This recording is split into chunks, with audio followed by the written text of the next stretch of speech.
Hello, I'm Peter. I'm so glad you could join me for tonight's journey. Where are you listening from tonight?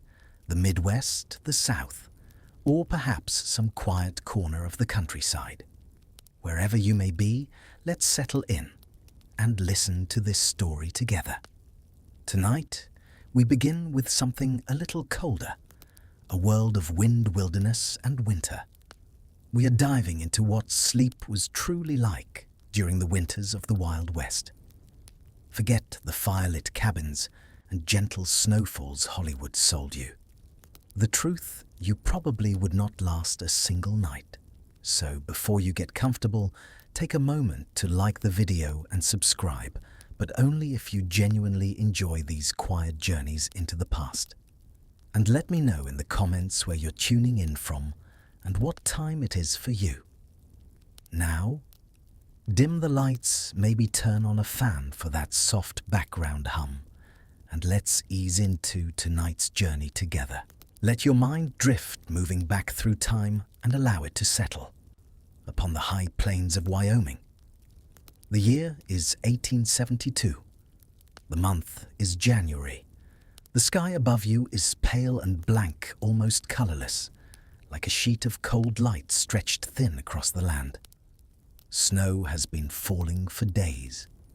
It began as a fine powder, harmless and slow, then turned into sharp flakes driven sideways by winds that seem to come from a place beyond the horizon.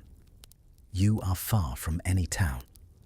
The structure you call home is a small cabin built from hand-carved logs, its gaps filled with clay and moss gathered before the ground froze. Tonight, just like every night in this season, your goal is simple. You want to rest. You want your body to loosen after a day of work. You hope to wake again when the faint morning light presses through the thin lines between the logs. But sleep here is never simple. Not during these brutal winters in a place where the cold has the final word. Your days on the frontier rise and fall with the sun, and the cold gives you no freedom to change that rhythm. You wake before dawn because the fire you tended so carefully the night before has faded to dull embers. If you wait too long, the cold inside your own home begins to settle into your hands and legs until every small movement hurts. You can see your breath inside the cabin. Frost gathers on the inner walls and forms delicate lines that climb the wood like an artist tracing patterns nobody asked for. Your boots are near the hearth where you left them. They are stiff, hardened by the night. You have learned not to force your feet inside until the leather softens. Frostbite is always waiting, always ready to punish a moment of impatience. So you crouch beside the fire you are coaxing back to life. You feed it small pieces of wood, slow and careful. Firewood is limited, and every log burned tonight is one less for the long nights still ahead. This is how every day begins, and it shapes every waking hour. You carry the knowledge that tonight you will repeat all of it, preparing for rest, guarding the little warmth you can create. Out here, sleep has become work, a task you earn, a task you repeat. Step inside. Let the door fall closed behind you. Listen to the wind fade as the heavy wood shuts out most of its voice. The air inside is warmer than outside, but only by a little. It carries the scent of smoke and old pine. It carries the faint sweetness of dried grass stored in the corner. This single room is your shelter, your workplace, your kitchen, and tonight, your bedroom. The space is small. The roof sits low above your head. Thick beams hold it together, each one shaped by hand. Between the logs, someone has pressed clay and bits of moss to keep the cold from slipping through. Some of it has cracked during the last freeze. A thin thread of air finds its way in, whistling softly near the floor. The wind outside scratches at the walls, searching for another gap. A glow fills the cabin from a small oil lantern that hangs from a hook near the center of the room. The flame flickers each time the wind pushes against the roof. In one corner, the hearth gives off a deeper orange light. The fire is stronger now, no longer the weak cluster of embers you woke to. It throws gentle shadows that stretch and contract along the wood. Your bed is simple, a frame of rough boards supported by woven rope. On top lies a bundle of straw wrapped in worn fabric. Beside it, folded and ready, are robes made of thick animal hide. When you lift one, it feels heavy, comforting in its weight. The warmth it gives is slow but steady. On nights like this, it is your most reliable shield.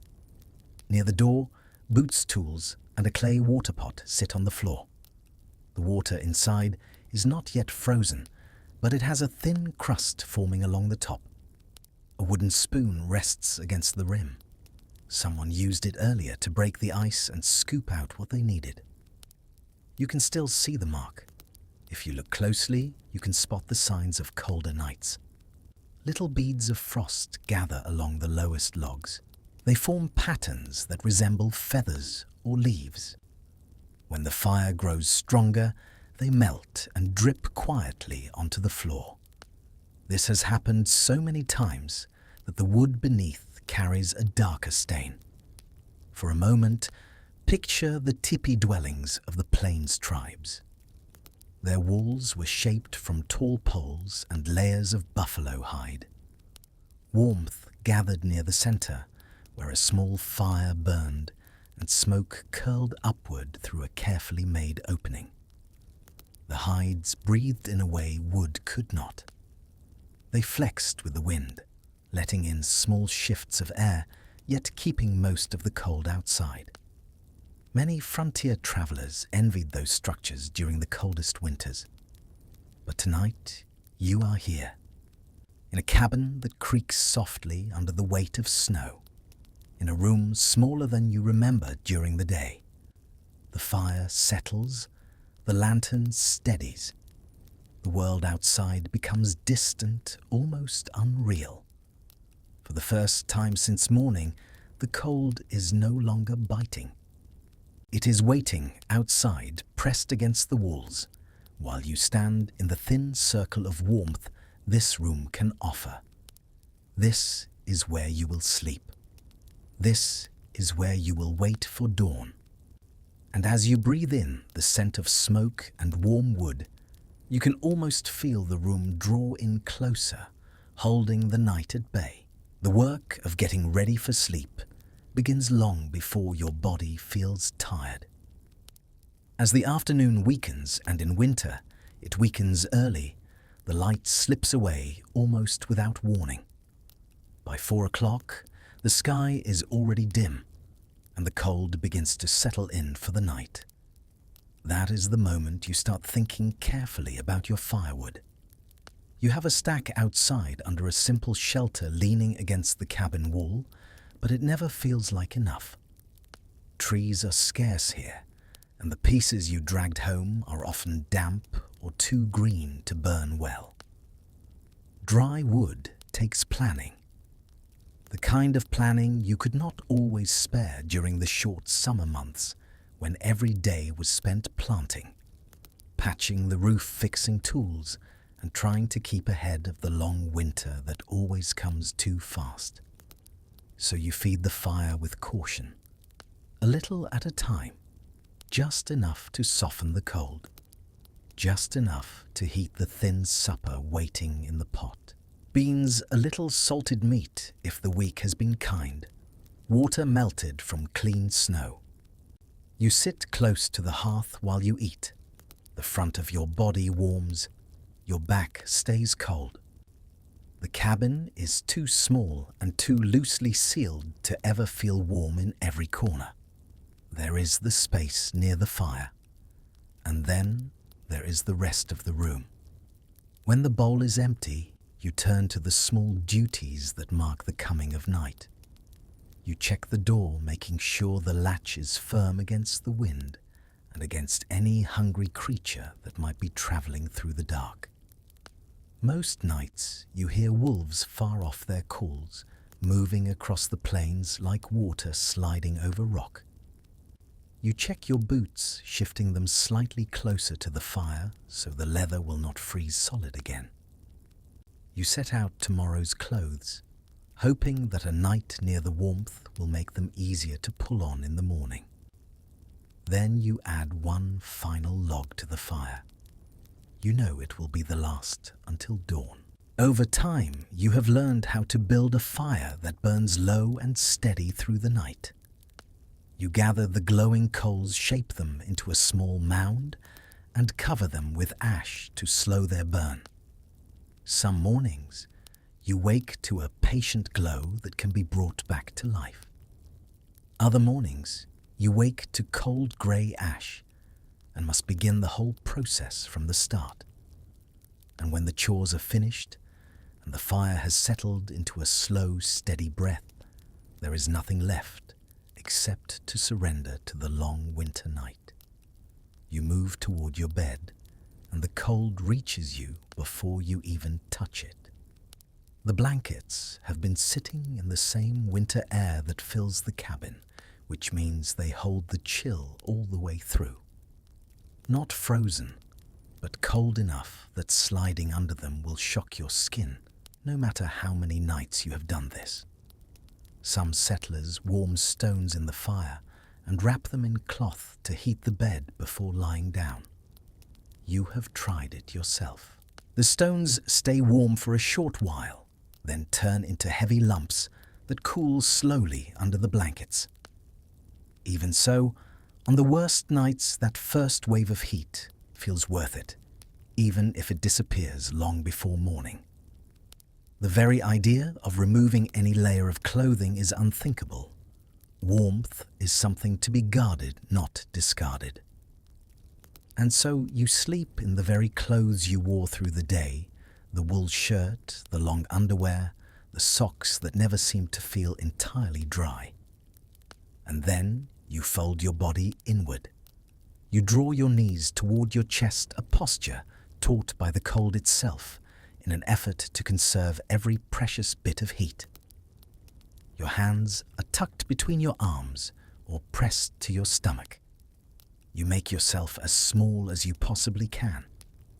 Your breath turns into a faint mist above your face. You pull the covers even higher until only your nose and eyes meet the dark. This is how you will stay for the next long stretch of the night, holding your warmth close while winter presses against the walls. The winter night speaks in ways you learn only by living with it. The wind never goes quiet. It travels around the cabin in long, restless currents that rise and fall without pause. Sometimes it presses against the door as if testing the latch. Sometimes it slips through a narrow crack and makes a thin whistle you hear even through the blankets.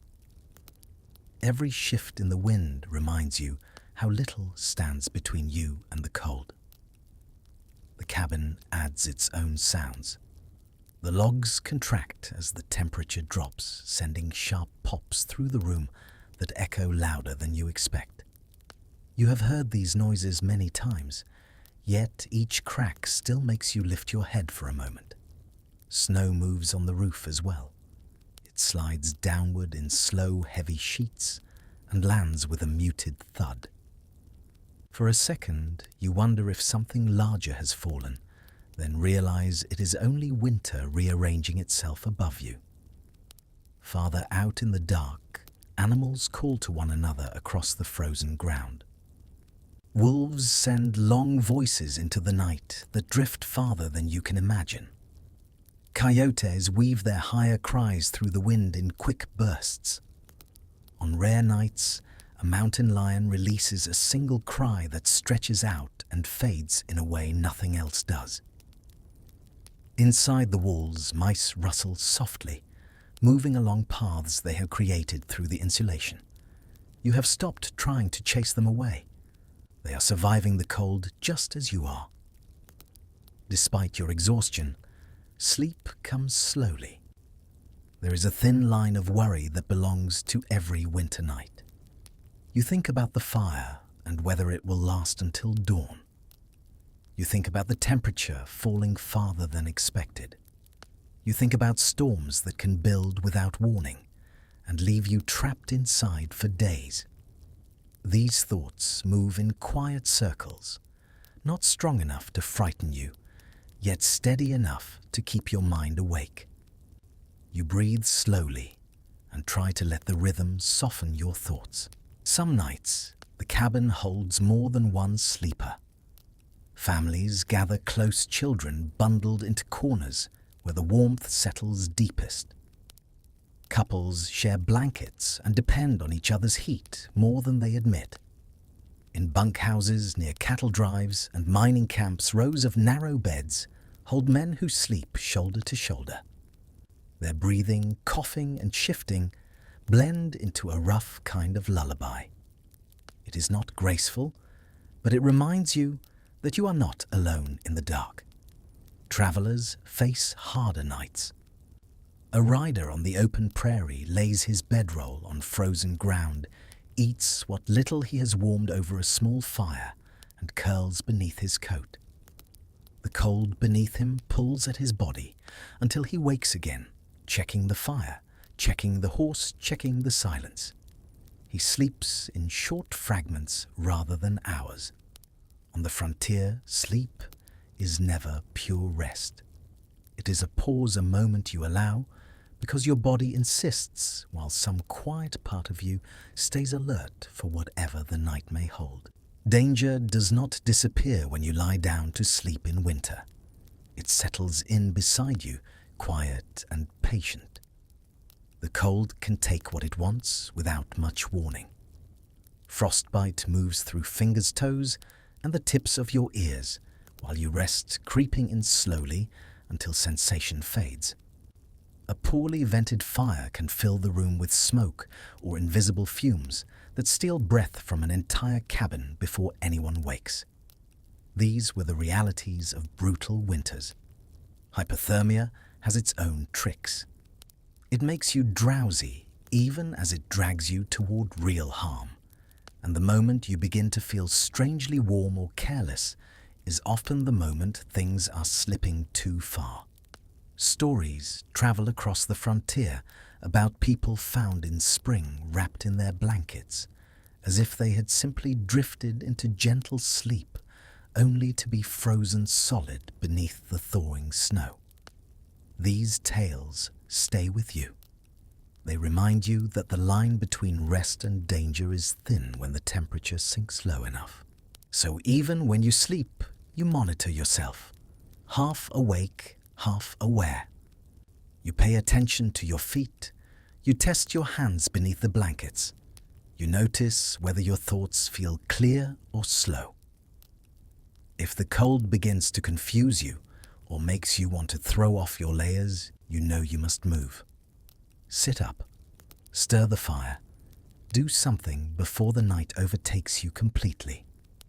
Winter nights stretch on for hours that feel longer than they should. The sun is gone early and returns late. 15 or 16 hours of darkness is common. No one can stay awake through all of it. Candles and lamp oil are precious and saved for real need. There is little to do in the dark, except lie down and rest whenever rest is possible. Many people sleep in pieces. A short doze, a brief waking, a trip to the fire, then back to the bed again. It is not satisfying, and it never feels complete, but it gets you through the long nights. Some nights are much worse. When a true storm arrives, the wind does not sigh or moan. It screams. The cabin shakes in its joints, and snow builds against the door until it will not open at all. On nights like these, you do not hope for comfort. You only endure. You keep the fire alive if you can. You stay beneath your blankets. You wait for the storm to pass, knowing the world outside is not hateful, only indifferent. That indifference can end a life as easily as sleep. Yet strangely, you do sleep. Exhaustion is stronger than fear. After walking through deep snow-cutting wood, frozen hard as stone, and fighting the many small battles of a winter day, your body insists on rest. When you finally drift off in the dark hours before dawn, there is sometimes a moment of real ease. A thin, quiet moment when the blankets warm to your body, when the cold seems to pause, when the sounds outside blend into a soft background. You slip into a sleep that feels almost genuine. Your dreams, when they come, lean toward warmth. They bring back summers, long-gone kitchens with glowing stoves, meals heavier than anything you have eaten in months. They carry the voices of people you left behind, faces softened by memory. Sometimes the dreams are so vivid that waking feels like stepping out of another world. But morning always comes. You open your eyes to a fire burned low or burned out completely. The cabin feels colder than it did when you fell asleep. Your muscles ache from holding the same curled shape for hours. You move the stiff blankets aside. You breathe into the frigid air. You pull on your boots, which are still cold despite what little warmth the hearth managed to give. And you begin again. This is the rhythm of winter sleep on the frontier. Not pleasant, not easy, but enough to carry you into another day. Settlers, miners, riders, farmers all learned the same hard lesson. Sleep was survival. Survival was all that mattered, and so they slept awkwardly and anxiously, night after night, until spring finally returned and the world allowed warmth again. As the fire in our imagined cabin settles into a faint glow, let us turn from the shared struggle of many to the story of one, a man whose endurance in the cold became legend. There are stretches of frontier history that feel almost unreal moments when survival depended on more than skill or strength. Sometimes it depended on the steady rhythm of a heartbeat, in the dark, the fragile warmth of a fire that burned a little too low, the stubborn refusal to give up. Winter nights in the Wild West carried a kind of vast silence. They pressed upon travelers with a weight that cannot be understood in the modern world, where walls stop the wind and heat waits at the turn of a dial. In the early 19th century, winter did not merely chill. It carved itself into the lives of anyone who ventured into lands where snow came early, stayed long, and held the earth in a frozen grip. Among the figures shaped by these seasons, there was one man whose story drifted from cabin to cabin, from campfire to campfire, always spoken in low tones, always lingering after the tale ended. His name was Hugh Glass. His life was threaded with brutal winters and lonely nights that even those who considered themselves hardened by wilderness felt humbled when hearing how he endured. Though many stories of the frontier blur into legend, the account of Hugh Glass holds steady, grounded in the journals of men who knew him, in the records of expeditions he joined, in the scars he carried long after his most infamous ordeal. Before that ordeal, Glass was not yet a legend.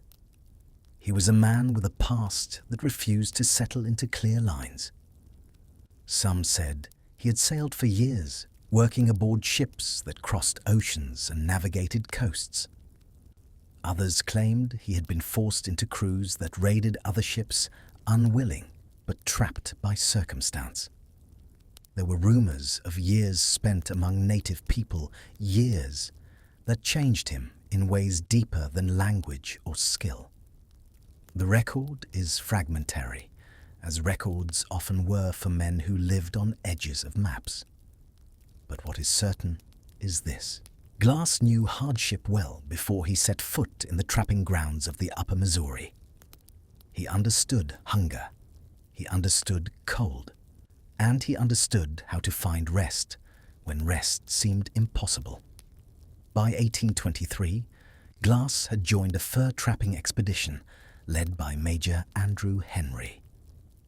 These expeditions were long, unpredictable affairs that demanded resilience from those who undertook them.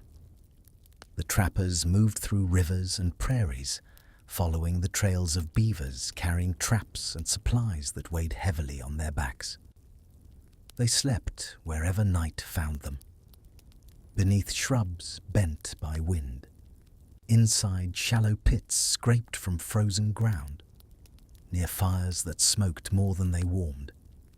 Their beds were piles of branches, buffalo hides, and whatever spare clothing they could gather.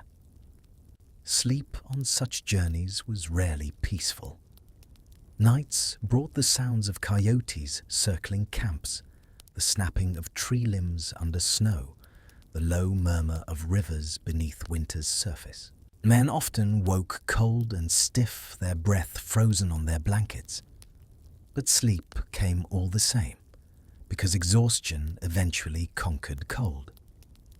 Glass had learned to sleep lightly. A deep sleep could be dangerous, for a man needed to hear the small changes around him. The shift of wind that meant a storm approached, the soft tread of an animal moving close, the creak of ice on a river that might flood if the temperature rose. Sleep was not indulgence. It was maintenance, the kind that kept limbs steady and thoughts clear. His knowledge of the land, of how to rest within it, made him valuable to expedition leaders. He could read signs others missed, clouds that hinted at changing weather, tracks left by predators, the shape of land that suggested hidden water. These talents brought him ahead of the main party, often scouting trails and assessing danger. And it was during one of these scouting stretches in late summer, near the forks of the Grand River, when his life altered forever. He moved quietly through thick brush near a stream. The air held the faint coolness that sometimes announces autumn's approach. The day seemed still until the moment a mother grizzly erupted from the trees. She was enormous, with a strength that only a bear protecting her cubs possesses. The attack was swift. Glass fired once, but it was not enough. The bear closed the distance in seconds. Claws tore at him, teeth bit deep. His body struck the ground. He struggled for breath as pain radiated through every limb. When his companions arrived, they found the bear dead, but Glass barely clinging to life. His scalp was partially torn. His leg hung at an unnatural angle. Deep wounds crossed his chest and sides. Breathing came in wet, ragged pulls. The men believed he would not last the night. Major Henry ordered the two stay behind to watch over him until he died. John Fitzgerald and a young Jim Bridger agreed. They were to wait for his passing, bury him, and then catch up with the rest of the party. Fitzgerald and Bridger did wait. One day, then another. But Glass endured in a way they had not expected. His breathing remained labored, yet he did not fade, and the land around them grew more dangerous. There were signs of hostile warriors in the area, and the two men feared being discovered. They eventually made a decision that would shape the rest of Glass's story. They took his rifle and knife, the items he would have needed most, and they left him in a shallow grave wrapped in a thin cover, assuming death would soon claim him. But it did not. Glass awoke alone. The pain was so intense he could hardly draw breath. His wounds burned. Blood crusted against his clothes. He could not stand. He could barely lift his head. Yet something within him refused to accept the fate chosen for him. He began to crawl. The nearest trading post, Fort Kiowa, lay far south. The journey would have challenged a healthy man in good weather. For Glass, every inch seemed impossible. But each morning, he opened his eyes. He dragged himself forward. He found small places of shelter. He rested where he could, letting the sun warm him by day and relying on whatever meager protection he found at night. Sleep became an ordeal of its own. He feared predators, especially wolves drawn to the scent of blood. He feared the cold that crept in once the sun fell below the horizon. He feared that his wounds left untreated would bring fever. Yet he also knew his body needed rest. Exhaustion blurred his vision. His thoughts drifted. His limbs trembled. When rest overtook him, it was not restful sleep, but something fitful and shallow. There were nights when he lay beneath clusters of brush, trying to hide his form from animals that prowled nearby. He slept with one ear attuned to the faint crunch of paws on dried earth. There were nights when he curled beneath the cover of branches, pulling leaves and grasses over his body to trap any bit of warmth. Each morning, he woke stiff, shivering, but alive. That was enough. He soon found the carcass of the grizzly that had attacked him. The hide remained intact. With effort, he stripped pieces of it and wrapped himself in its thickness. It became his blanket. It became his shelter. It became the barrier between him and winter's quiet cruelty. Sleeping in the hide of the animal that nearly killed him carried a strange symbolism. But for Glass, it was simply necessity. The evenings under that hide gave him a little more warmth, a little more protection. Coyotes watched him from shadows. Some nights, their eyes glinting faintly. Sometimes they circled him curious. He stayed still, hoping they would not gamble on approaching a creature that smelled of both life and death. Other nights, he sensed the presence of wolves nearby. Their calls echoed through the dark, the long rising sounds cutting through the still air. They were reminders of how exposed he was, how easily nature could claim someone too wounded to fight back.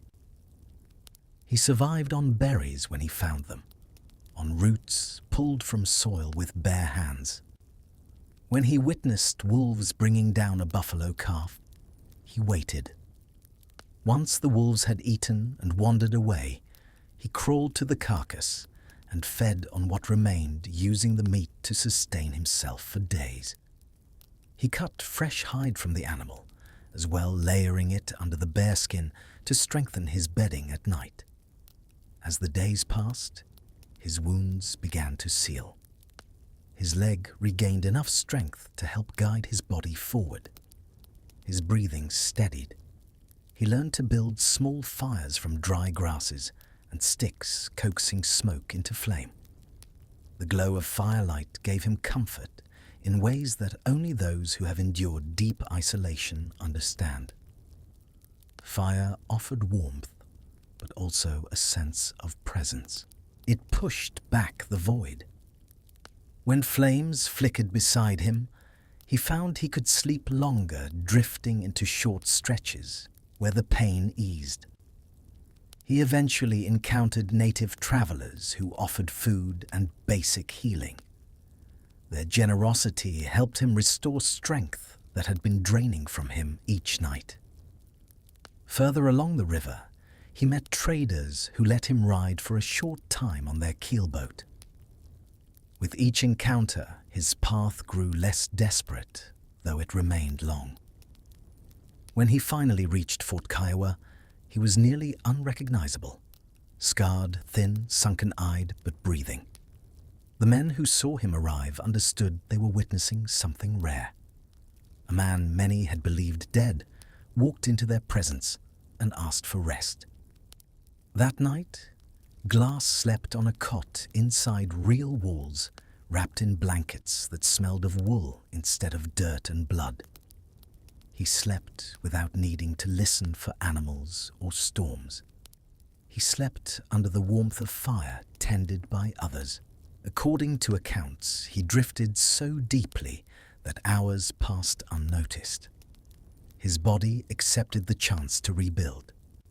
Yet even after that long sleep, Glass was not free of the instincts forged by weeks of crawling. He woke at intervals as if expecting his fire to fade, as if expecting wolves, as if expecting the cold to invade. A lifetime in the wilderness had taught him that rest is never fully free of alertness. After winter passed and his strength returned, he set out to find the men who had abandoned him. His journey took him to forts and trading posts scattered across vast country. On that journey, he slept in rough cabins in crowded shelters where men snored in uneven rhythms, in open spaces where he watched frost form on the ground before lying down. The nights carried less fear than before, but he never slept without awareness of how easily the world could shift. When he found Bridger, the young man who had stayed with him in the beginning, he felt no anger. The boy had been frightened and pressured by Fitzgerald. Glass forgave him, understanding that fear had guided the decision more than cruelty. Fitzgerald, older and more experienced, had influenced the choice. But by the time Glass found trails leading to him, the man had joined the military. Harming him would have brought punishment. So Glass let that pursuit fade. He returned to the life he knew, moving with trapping parties, again guiding travelers who needed someone wise in the ways of wilderness. Winter after winter came. Glass survived each one. He slept in lean-tos he built from saplings and branches. He slept under clouds that carried the promise of snowfall. He slept in cold cabins where wind found its way through cracks in the walls. Sleep became a practice he understood better than most. He knew how to position his body to conserve heat, how to place stones near the fire to warm the ground, how to choose bedding that trapped warmth, even on nights when temperatures dropped low enough to freeze streams solid. He lived with the understanding that rest was part of survival. His life ended in 1833 in a violent confrontation near the Yellowstone River. But by then, he had lived far beyond the life expectancy of most trappers. Years of cold nights and rugged days had shaped him into a figure larger than life. But his legacy did not rest in the violence he endured or inflicted. It rested in the nights he survived. The long winter nights that demanded every ounce of endurance he possessed. The nights when exhaustion weighed on him, when hunger gnawed at him, when cold pressed in from all sides, yet he found the way to sleep even briefly. There is a quiet message in his story, a message not of battle, but of endurance in stillness. The frontier demanded action during daylight, but at night it demanded something gentler and more difficult. It demanded surrender, a trusting of one's body to find rest in conditions that should not allow it, a trusting that the thin edge between sleep and danger could be navigated with enough care. Glass's nights beneath the stars speak to something deeply human, the desire to continue, the need to rest despite risk, the instinct that pushes a person to close their eyes even when fear sits close. He found rest in places that offered no comfort. He slept through pain that might have broken another. He woke each morning when logic said he would not. And because of that, his story survived.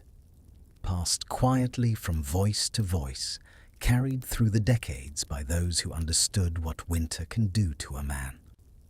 His tale is not loud. It is steady. It moves like the slow flow of a river beneath ice. It rests in the memory of nights when the stars hung low enough to feel near, when cold wrapped around him like a second skin, when sleep came in fragments that kept him alive. In our warm rooms today, it is hard to imagine those nights. Yet, as you listen, perhaps some part of the quiet determination that guided Hugh Glass lingers in the air.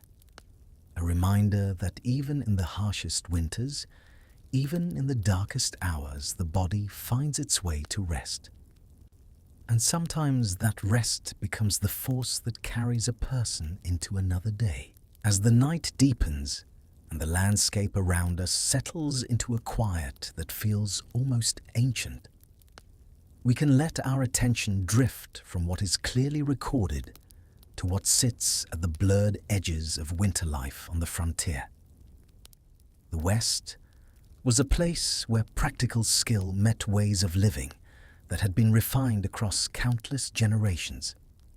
It was also a place where the experience of sleep carried meanings that do not fit neatly into written accounts. The cold months held secrets. The long nights shaped habits and beliefs in ways that are only partly understood today. Some details come to us through diaries stained with smoke. Others through excavations of long-abandoned winter camps. Still others through stories carried across families, their edges softened by time. Together, they form a quiet suggestion that winter sleep on the plains was something far more intricate than tired bodies collapsing into blankets. The structures themselves hold clues. Take the teepee, for instance. To settlers, it might have seemed like a simple hide shelter, but to the tribes of the plains, it was the result of precise knowledge shaped by long observation of windfire and temperature.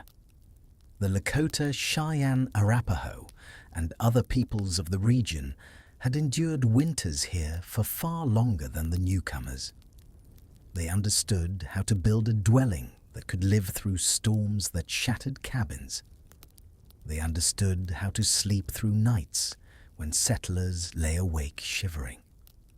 A well-made teepee was a carefully balanced environment.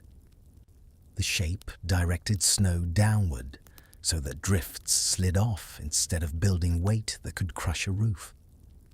The smoke flaps at the top were adjusted with a sensitivity that every child learned by watching elders.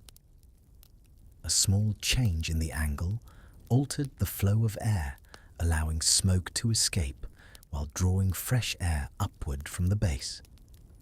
The inner liner hung along the lower walls, created a pocket of warm air that held heat near the sleeping area.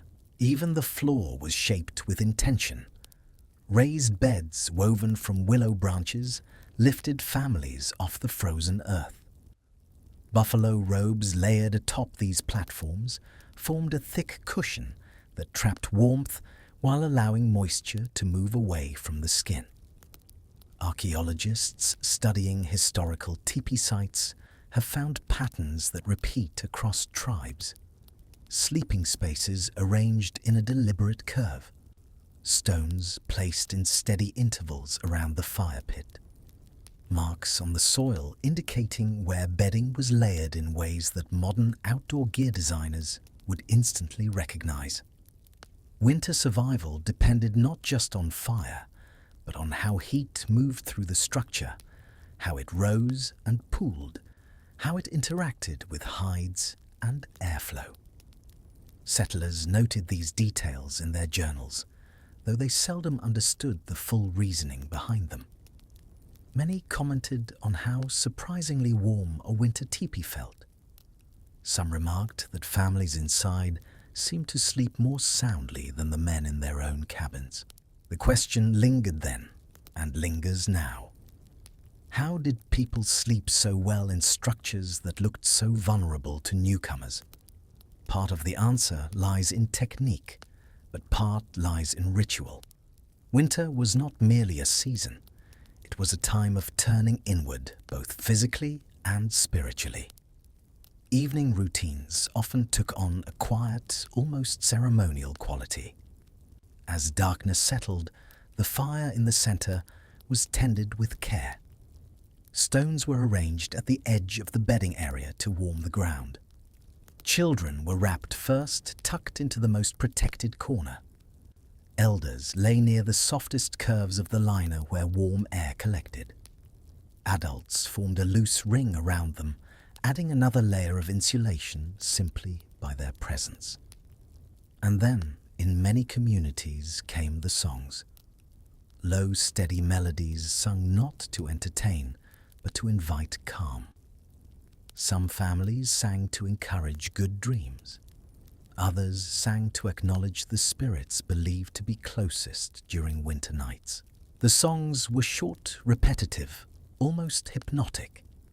They shaped the atmosphere inside the teepee in a way that settled even restless minds. Dreams themselves were treated with a seriousness settlers did not understand. Long winter nights created a state where waking and sleeping blurred.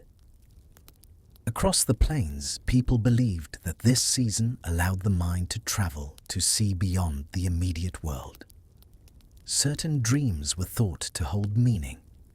The placement of a bed, the orientation of the sleeper's head, the objects kept nearby, all were chosen with intention. A feather placed beside a sleeper might invite guidance. A carved stone could encourage clarity. A medicine bundle tied to a pole might ward off troubling visions.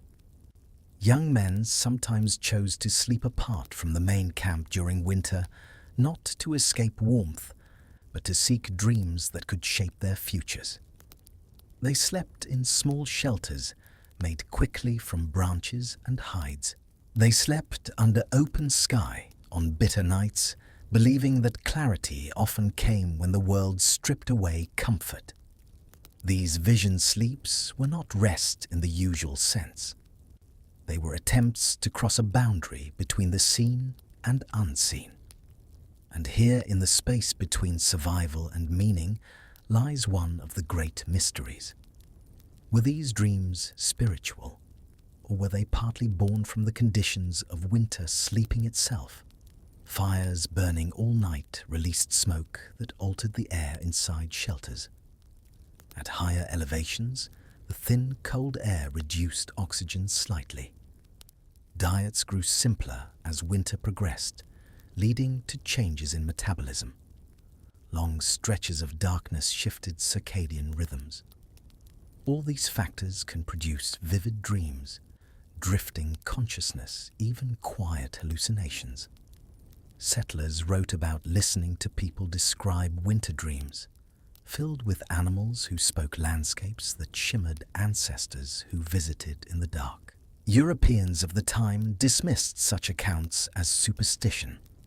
Yet modern sleep researchers reading the same descriptions see clear signs of lucid dreaming and hypnagogic imagery. Over many generations, the Plains tribes had come to understand these states not as disturbances, but as opportunities. They were folded into culture, encouraged, interpreted. A powerful winter dream might influence the timing of a hunt. It might prompt a family to move camp. It might inspire a ceremony that became part of communal life.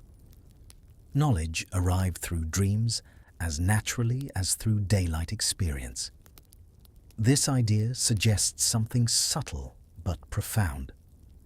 Perhaps the winter sleep practices of these cultures were not simply practical solutions to cold.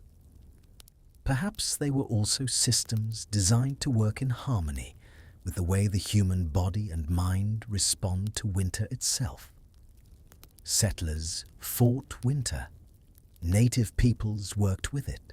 The difference showed itself not only in how they built their shelters, but in how they slept and how they understood what sleep could reveal.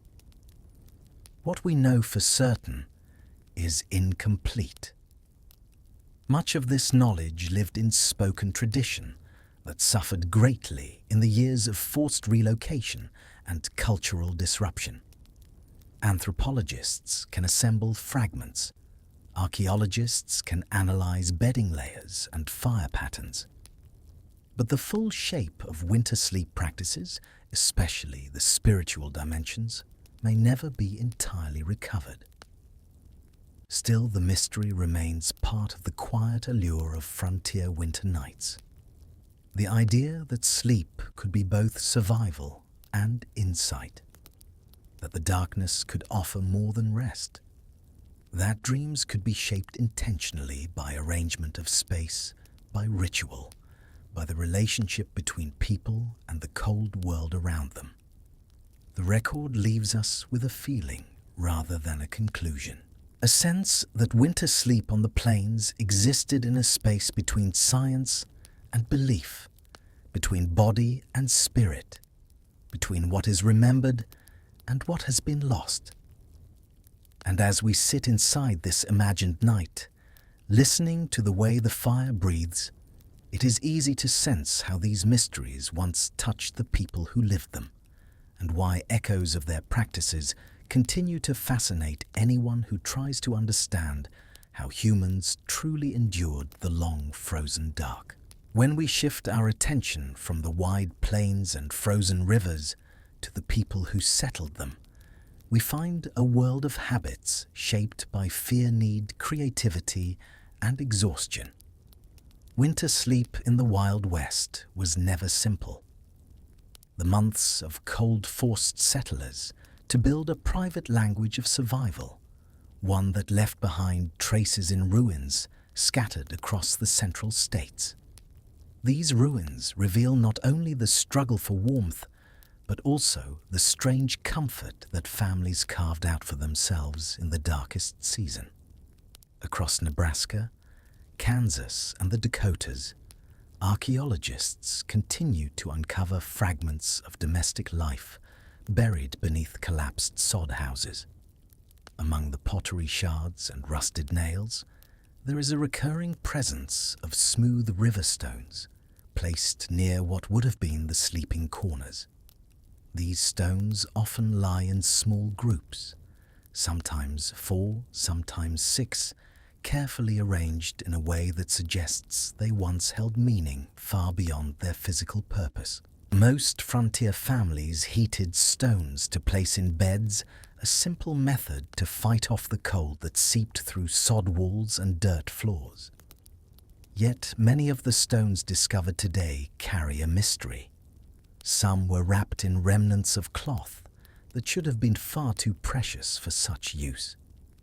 Silk, for example, appears in several sites. Not the rough cloth of work garments, but fine silk that would have been treasured.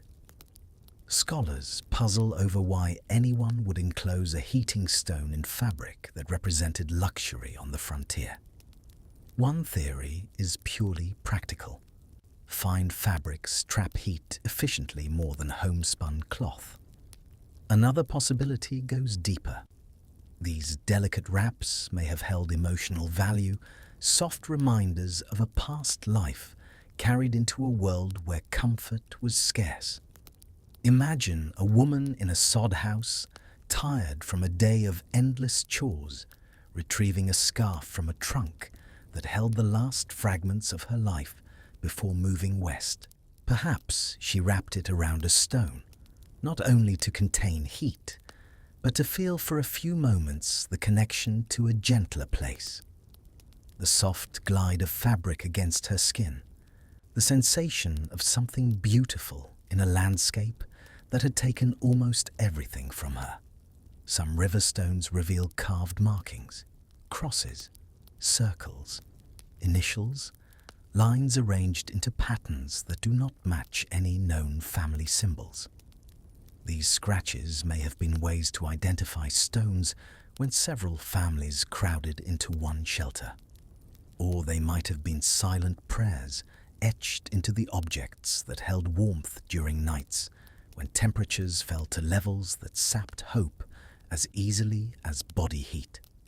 A carved cross on a heating stone could be a plea or a ritual, a reassurance whispered without words. Settlers adapted in stranger ways when cold arrived earlier than expected or when storms destroyed their shelters. Diaries tell of families who burrowed into straw piles for days or weeks. These were not makeshift beds, but true dens. People tunneled through hay and created pockets large enough to sit or lie down, using the thick layers of straw as insulation from temperatures that threatened to freeze water within minutes. One diary from Kansas describes a family who spent nearly 2 weeks living like this. A mother, her husband, and 3 young children nestled into a mound of prairie hay where they slept, ate, and waited for weather to ease. She wrote about the darkness inside the hay, how her children laughed in the enclosed space, treating the entire ordeal as a strange adventure.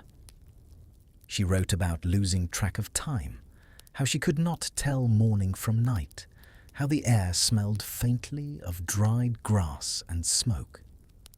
Her entries reveal moments of hallucination, although she did not call them that. She mentions hearing soft music and seeing flashes of bright color that could not have existed in the sealed chamber. It is likely that the combination of limited oxygen fear and disorientation created dreamlike wakefulness. She recorded conversations she was no longer sure happened, thoughts that dissolved when she reached daylight, and an overwhelming relief each time she heard her husband's voice calling into the hay. Other families likely tried similar methods. The ones who left no records may not have survived long enough to write. The straw dens that remain in memory carry a sense of surrender and ingenuity, acts of desperation transformed into a method of survival. They blur the line between human behavior and animal instinct, a reminder that survival reduces every creature to its simplest requirements: warmth, shelter, a moment of rest. Among the most unsettling phrases found in winter journals is the term death-sleep nights. Settlers used it casually as though the meaning was obvious. These were nights when the cold became so intense that sleep turned into a dangerous gamble. Families would prepare by stuffing every gap in the cabin with rags paper or bits of clothing. Fires would be built as high as possible. Anyone who was able would sleep near the center. Older children and adults slept near the outer edges of the warm pile. Infants were kept closest to the hearth, but even then, survival was never guaranteed. In some letters, death-sleep nights are described with a strange calm. People recorded how they took turns staying awake, watching for signs that someone had stopped breathing. A father might nudge his wife or children to ensure they still responded. Some families tied a thin strip of cloth around each person's wrist so they could check movement in the darkness. These were measures created by people with no medical knowledge, yet deep instinctive fear. Descriptions of these nights often contain references to dreams that seemed vivid and haunting. One man writes about his wife sleeping so deeply he struggled to wake her. When she did open her eyes, she claimed she had spent hours walking barefoot in a summer meadow from her childhood far to the east.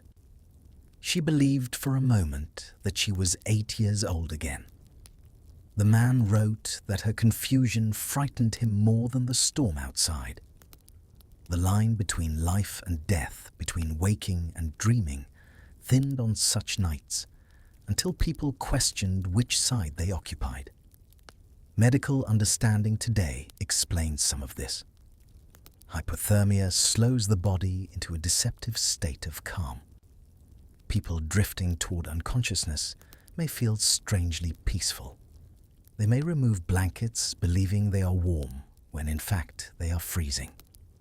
Diaries reflect these symptoms without naming them. Settlers had only experience and intuition to guide them through conditions that offered no mercy.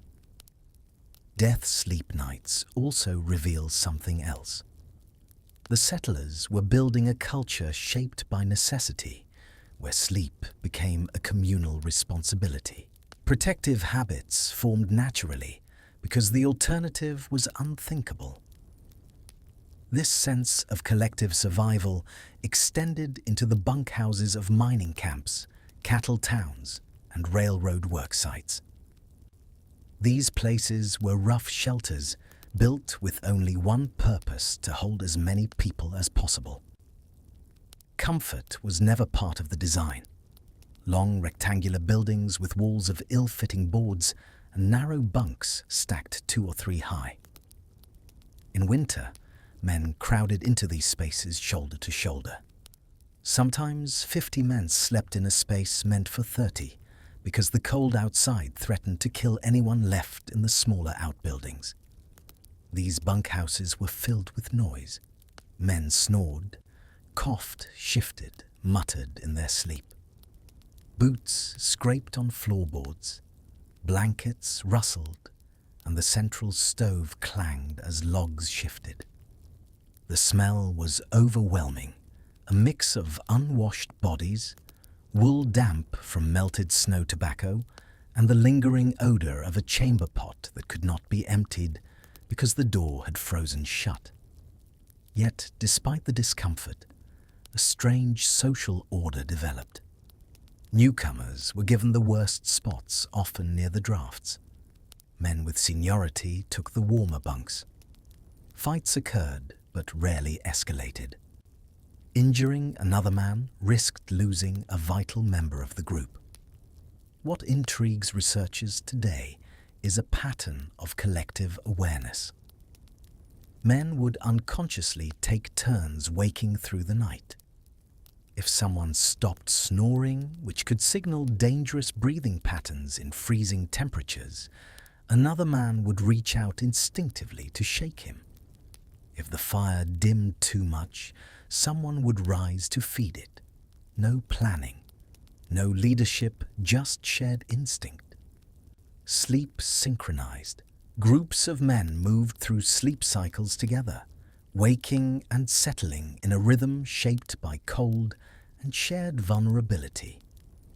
A railroad worker once wrote that he felt as though the entire bunkhouse was a single living creature with many eyes and ears, some always open.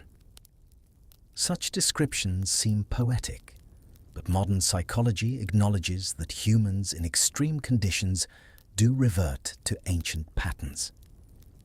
The frontier recreated conditions similar to those experienced by early humans, sleeping in groups around campfires dependent on mutual awareness. These nights forged unexpected bonds.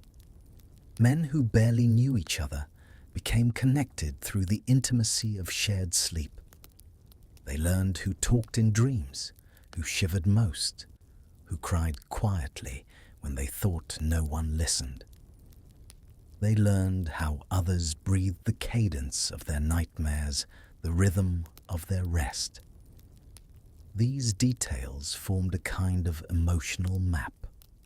Years later, some men sought these bunkmates again, trusting them in business or travel, drawn together by the memory of surviving the long winter nights with only each other for warmth. Dreams took on unusual qualities in these spaces. Diaries and letters describe nights when several people dreamed similar images. A woman in Wyoming wrote about dreaming of a figure walking across the snow, only to learn that 2 children in her house dreamed the same thing. She tried to rationalize the coincidence, but seemed unsettled by the detailed similarities. These dream patterns come up repeatedly. People dreamed of voices in the wind, bright lights, familiar faces appearing in unfamiliar landscapes. Others reported hearing songs in dreams that they felt certain were shared by those sleeping nearby. Lack of oxygen from enclosed fires could have contributed, or the monotony of winter days created a shared mental environment that seeped into dreams. Humans influence each other's sleep stages through small sounds and movements. It is possible that groups entered REM sleep together, generating dreams built from the same daily fragments. For some communities, dreams became a morning ritual. People shared what they experienced in the night, weaving individual stories into collective narratives. Children loved dream mornings, treasuring the surprise of hearing others echo their visions. Adults treated dream discussions as a kind of release, a way to lighten the emotional burden of the long winter. The dream world became a shared refuge, a place where the cold could not intrude. Some dreams carried warnings. A man in a Colorado camp dreamed repeatedly of a roof collapse. When part of the cabin roof did buckle weeks later, the story of his dreams spread, until men spoke of it with a quiet reverence. Was it coincidence, intuition, or something created by group psychology? No one recorded a clear answer. On the frontier, people did not dismiss dreams. They accepted them as one more tool for surviving winter, one more thread in the fabric of daily life. Dreams offered a kind of companionship when nights felt too long, too quiet, or too cold. These mysteries appear again and again in the physical remains of frontier dwellings. Archaeological teams sometimes find sleeping spaces that defy easy explanation. A small alcove built high in a wall, too small for an adult to stretch out, yet lined with stones that show signs of heating. Or a pit dug beneath a floor only 3 feet deep, carefully lined with grass and boards with a wooden cover that could slide across the top. These spaces seem designed for one person, not a family. They suggest attempts to trap warmth more effectively, or to create a place that felt safe despite its strangeness. Some scholars argue these spaces were experiments, people trying new ideas each winter to create a pocket of warmth. Others believe they reveal the psychological toll of darkness. A person might feel drawn to an enclosed space, something that felt protective in a way a wide bunk did not. Or perhaps these spaces belonged to someone recovering from illness, someone who needed extra heat or separation. No explanation fits every case. The surviving structures hint at forgotten fears and forgotten comforts, fragments of a world both practical and mysterious. Winter darkness shaped all of this. The months of long nights created a rhythm that modern people can barely imagine. With sunset arriving as early as 4 in the afternoon, and sunrise not until 7 or 8 families lived in darkness for 15 hours each day. They could not afford to burn candles for long. Most of the night was spent either asleep or waiting for sleep.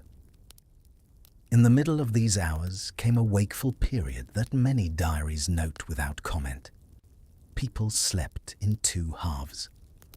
First sleep came early, a few hours of deep rest after a long day of labor. Then they woke naturally around midnight, remaining awake for an hour or 2 before drifting into their second sleep.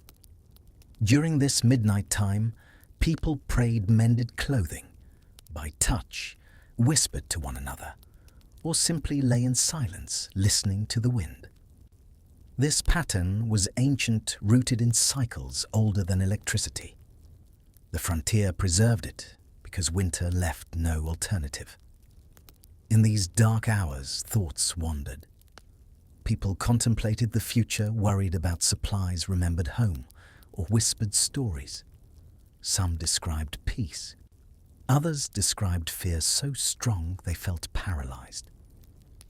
In the vast quiet, where only the faint glow of coals broke the darkness, it was easy to imagine sounds that did not exist, to sense movement when nothing moved. People spoke of the darkness as if it had weight. A man in Kansas wrote of a neighbor who began screaming. One night, convinced the darkness was closing in on him, pressing against his chest. A woman in Wyoming stopped speaking for months, withdrawing into herself until spring sunlight finally warmed the cabin enough to coax her back into conversation. The cold tested the mind as fiercely as the body. And yet, families emerged each spring carrying their scars ready to endure the next winter. They prepared with knowledge gained from these nights, with stories passed quietly from parent to child, with rituals that came from experience rather than superstition. And as the first warm day arrived, children hurried into the sunlight, like creatures emerging from a long burrowed sleep. When the long darkness finally loosened its hold and the sun began to linger in the sky, the change touched everything. At first, it was subtle, a softening of the air, a faint dripping sound as icicles surrendered to warmth. Then the thaw accelerated, revealing a world that had been hidden beneath layers of snow and silence. Families stepped outside with caution, blinking in the brighter light as though they had emerged from a deep cave. The relief was profound. Some wrote that they could feel their hearts lift in their chests, as if the cold itself had been sitting there all winter. Children reacted first. They ran into puddles, slipped in mud, and returned to cabins with soaked boots and delighted faces. Adults moved with more restraint. They checked fences, barns, roof lines, anything that might have suffered under the weight of storms. Nothing was taken for granted, not even the warmth. The memory of winter lingered in their bones, urging them to verify that the world was truly safe again. Inside the cabins, a different ritual began. Blankets that had absorbed months of smoke and dampness were carried outside and hung over rails. Quilts were beaten with sticks to shake out the dust. People opened windows to release the trapped heaviness of winter. They wiped soot from walls, scraped ice from corners, and emptied basins of stale water. Spring meant breath. It meant space, returning to rooms that had felt too small during the coldest weeks. Families reconnected with chores that had been abandoned. They inspected tools, counted supplies, prepared gardens, and measured how much food had survived the winter. Every act felt like rediscovering life after a long sleep. Yet despite the excitement, winter's mark was slow to fade. People found themselves startled by small sounds, conditioned by months of listening carefully through the night. Some continued waking at the same midnight hour, as though their bodies had a memory that the mind had not yet caught up with. Others struggled with the brightness of the longer days. They pulled blankets over their heads in early morning light, confused by how quickly the seasons had shifted. Families who had spent months huddled close for warmth faced an unexpected adjustment. Children who had slept beside siblings all winter sometimes resisted being put back in separate beds. Adults who had grown used to hearing the breaths of others at night found the silence unsettling. A few wrote about lying awake because they could no longer hear the familiar sound of someone shifting on the mattress beside them. The frontier shaped these behaviors. It trained people to adapt in ways they barely understood. When winter loosened its grip, people did not simply return to who they had been before. They carried the cold inside them for weeks, sometimes months, until sunlight slowly smoothed the edges of their anxiety. For archaeologists, these emotional echoes appear not in written words, but in the objects left behind. At several sites in Kansas, researchers found bundles of cloth carefully folded and stored next to heating stones. Some bundles still carried traces of perfume, a faint sweetness preserved by dry prairie conditions. These touches suggest a winter habit that was not only about warmth, but also about familiarity and comfort. Perhaps during winter nights when the world seemed stripped of color, someone pressed a scented cloth to their face and remembered a distant home, a mother's room, a more temperate place. Other objects hold mysteries of their own. At one abandoned homestead, a set of child-sized gloves was found arranged beside the hearth. The gloves were small, too small for a child old enough to work or gather firewood. They appear untouched by heavy use, suggesting they served a symbolic purpose. Some believe a parent placed them near the fire each night as a ritual of protection, hoping the flame's warmth would watch over the child who wore them. These small gestures reveal how winter encouraged both practicality and tenderness. People fought the cold with whatever they had, but they also carried emotions, quietly tucking them into small acts that archaeologists now uncover with fascination and confusion. The bunkhouses of mining camps and cattle towns also transformed as spring arrived. Men who had spent winter pressed together in cramped spaces dispersed into the open world. The sudden distance between bodies felt strange. Some men slept poorly in the early weeks of spring because the silence felt wrong. They no longer heard the shuffling, coughing, and steady breathing that had become a rhythm of survival. Winter had taught them to listen for one another. Spring required them to relearn solitude. Bonds formed in those winter shelters persisted in unexpected ways. Men who had barely spoken during the winter now greeted each other with respect. They recognized each other by the simplest details, the way someone folded a blanket or set down a cup. A few stories mention men who had shared winter bunks seeking each other out years later in different towns, drawn by a memory that felt warmer than it had any right to feel. Dreams played a role in these memories as well. Winter dreams were infamous on the frontier. People recorded visions so vivid they seemed like alternate lives. The starvation, the darkness, and the smoke-filled air created a condition that blurred lines between dreams and waking. Many settlers described dreams of warmth, but others dreamed of elaborate landscapes that felt far removed from their harsh surroundings. Some dreamed of rivers that glowed, mountains that sang, or fields illuminated by moonlight that never dimmed. In several diaries, people describe waking convinced they had been visited by relatives long gone, or by people they barely remembered. The strange thing is how often these dreams overlapped.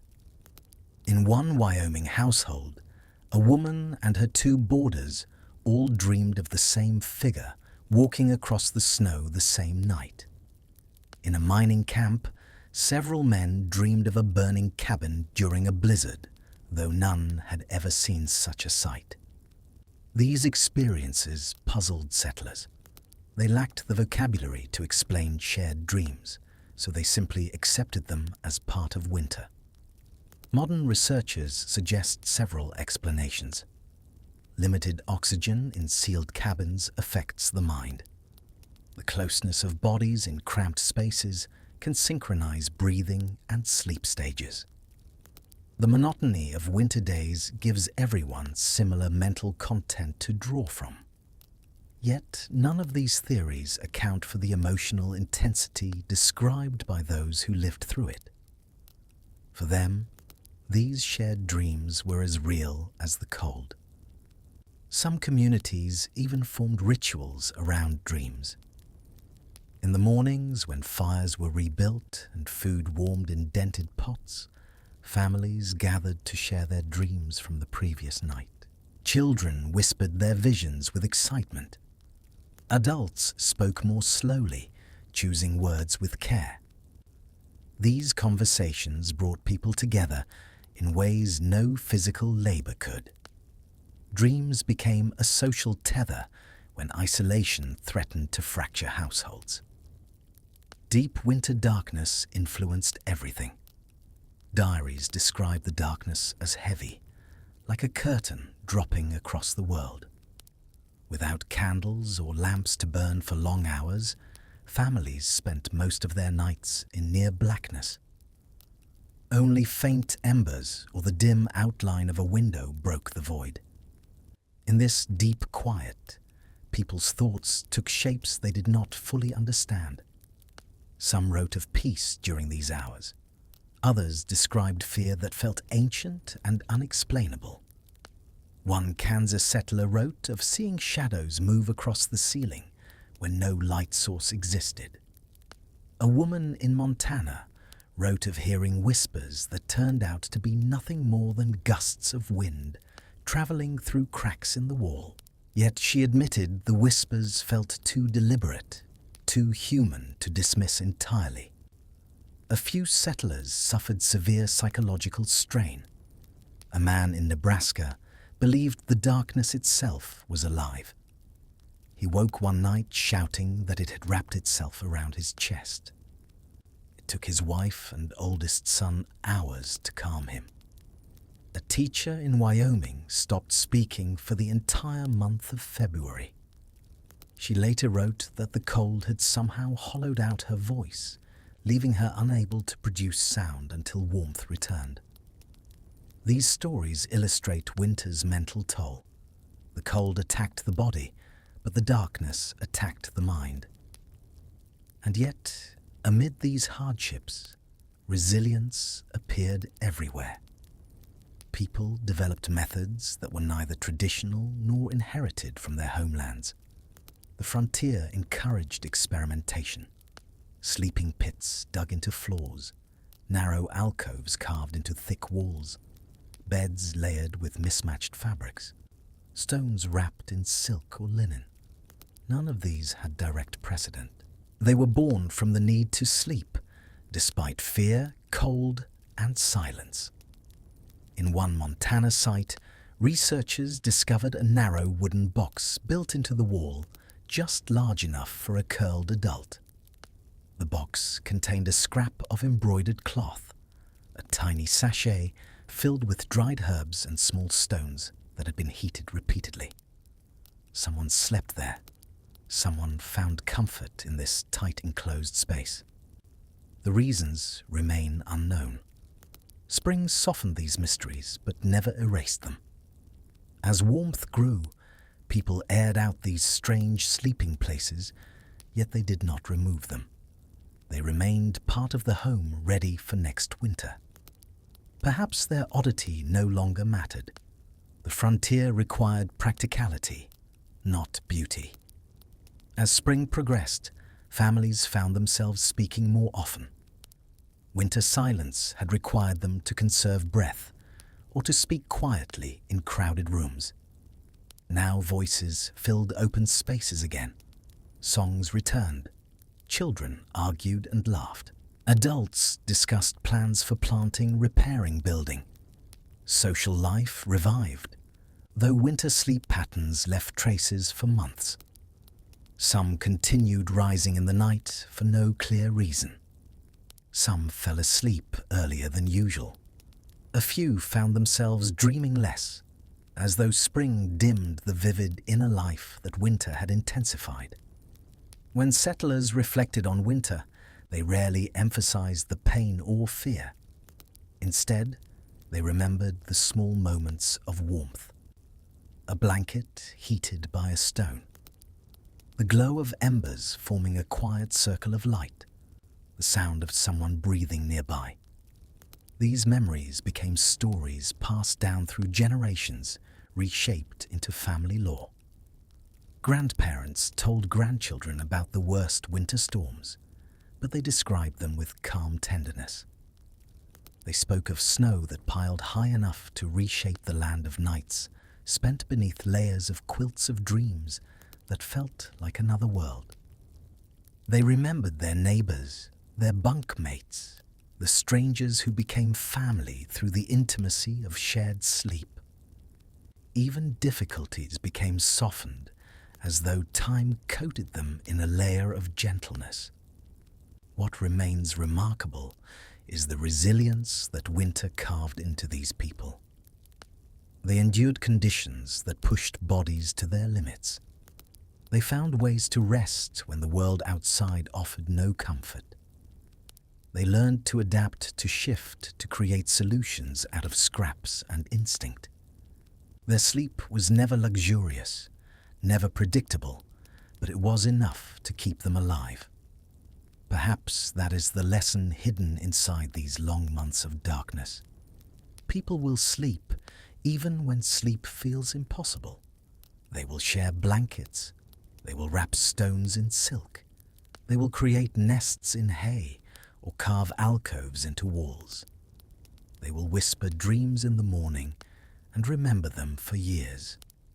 They will hold each other through storms, and they will survive. As we drift slowly with them into these reflections, the cold of their world seems distant, muffled by time. Yet the tenderness hidden within their efforts remains clear. Their nights were fragile, quiet, and full of small determined acts of warmth. And perhaps that is the heart of winter sleep on the frontier. A story not of suffering, but of endurance. Not of despair, but of the stubborn human desire to rest, to dream, to greet morning light with the simple miracle of having survived another night.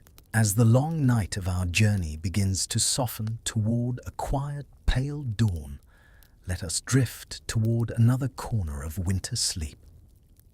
Until now, we have lingered with the ordinary sleeper of the West, the miner on his thin bunk, the ranch hand folded inside a stiff blanket, the settler fighting drafts inside a cabin that barely held together through the storm. But there existed another class of sleeper across this frozen land.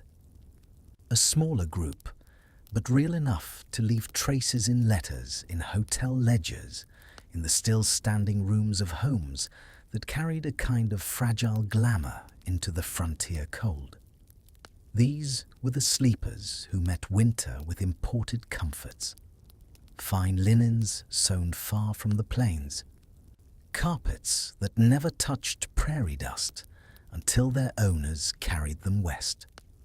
Coal that arrived by freight, stacked neatly in yards instead of chopped in the wind. They rested behind doors that locked with polished brass keys. They lay beneath roofs built by trained carpenters rather than local improvisation. And yet, even they, wrapped in comfort, felt winter pressing against their walls. The West had a way of leveling everyone, sometimes gently, sometimes with a force that made even the wealthy hold their breath when the wind rose. Imagine now a town like Helena or Cheyenne during a bright but bitter January morning. Snow piled on wooden sidewalks, icicles hanging like glass knives from porch roofs, merchants sweeping frost from their shop windows with stiff brooms. And standing over these small streets, a hotel built as if to declare war on discomfort. A building with a tall, proud facade, light flickering behind panes, imported at considerable expense. Men in heavy coats hurry inside. Horses steam in the cold as stable hands struggle with their reins. Inside, a different world waits. Warm carpets, the faint scent of oil lamps, a desk clerk who smooths the register with careful hands.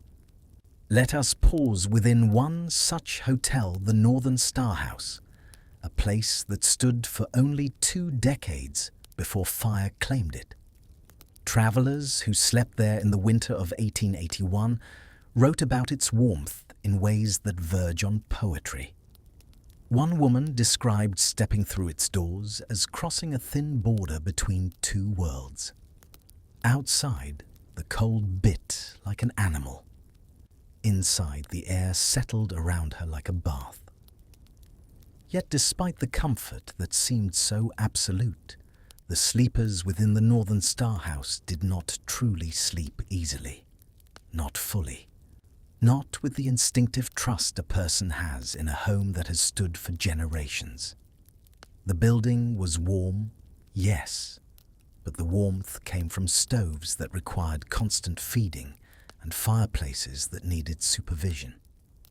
Staff walked the corridors through the night, checking grates, adjusting drafts, trying to prevent smoke backflow or embers escaping. On the coldest nights, even the best stoves could not keep up. Guests sometimes woke to find the corners of their rooms chilled and their mirrors fogged solid ice, tracing delicate loops along the edges despite the fire burning in the hearth. A visiting geologist recorded that he slept with his boots by the bed because he never fully trusted the heating system to last until morning. He wrote about waking twice during the night to check the fire, even though the hotel employed boys for that exact task. Habit, he said, had trained him to distrust comfort. Too many nights in tents with fire that died before dawn had carved a permanent vigilance into him. The wealthy who lodged in these hotels often carried their own anxieties. Some had traveled from cities where winters were sharp but predictable. Here they found weather that moved like a creature with moods.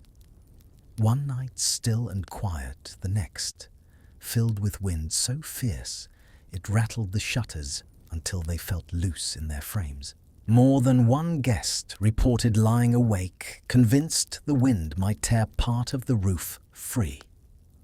A banker from St. Louis wrote that he dreamed repeatedly of snow pouring through a broken ceiling onto his bed, though no such thing had happened. Even in rooms with velvet curtains and hand-stitched quilts, the cold found ways to whisper. The floorboards creaked with temperature changes. The windows shivered in their casings. The walls gave soft groans that reminded sleepers, no matter how wealthy, that they were not in Boston or Philadelphia anymore. They were in a territory still learning how to tame winter. And then there were the private homes, built by those who prospered early in the West. Houses with imported wallpaper parlor pianos, bookshelves full of volumes bought in bulk to create the impression of a refined household. Their bedrooms often featured thick rugs and tall beds with carved posts. Some had double doors to hold warmth inside. Others had small personal stoves whose chimneys threaded upward through walls in a network of pipes and elbows that looked almost like a second skeleton for the house.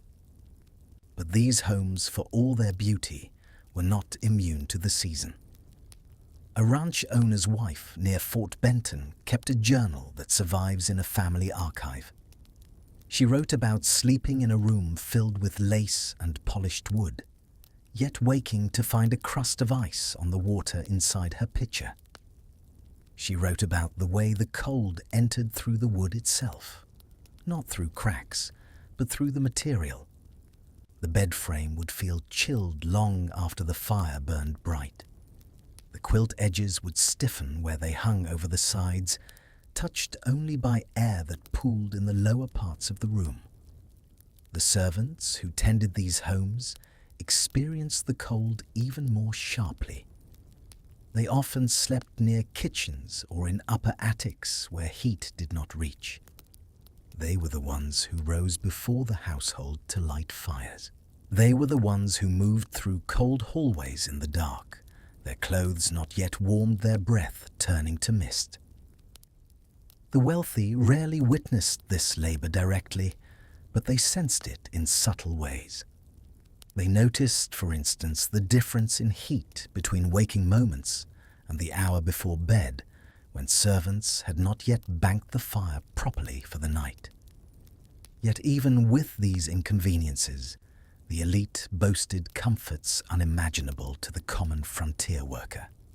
Feather mattresses instead of straw, soft nightgowns instead of wool shirts worn for days, a fireplace in the bedroom rather than a single stove in a central room. And perhaps most importantly, the psychological comfort of walls built by trained hands. Structures that felt more reliable, less likely to fail when the storm came. Still, winter held a quiet dominion over every sleeper.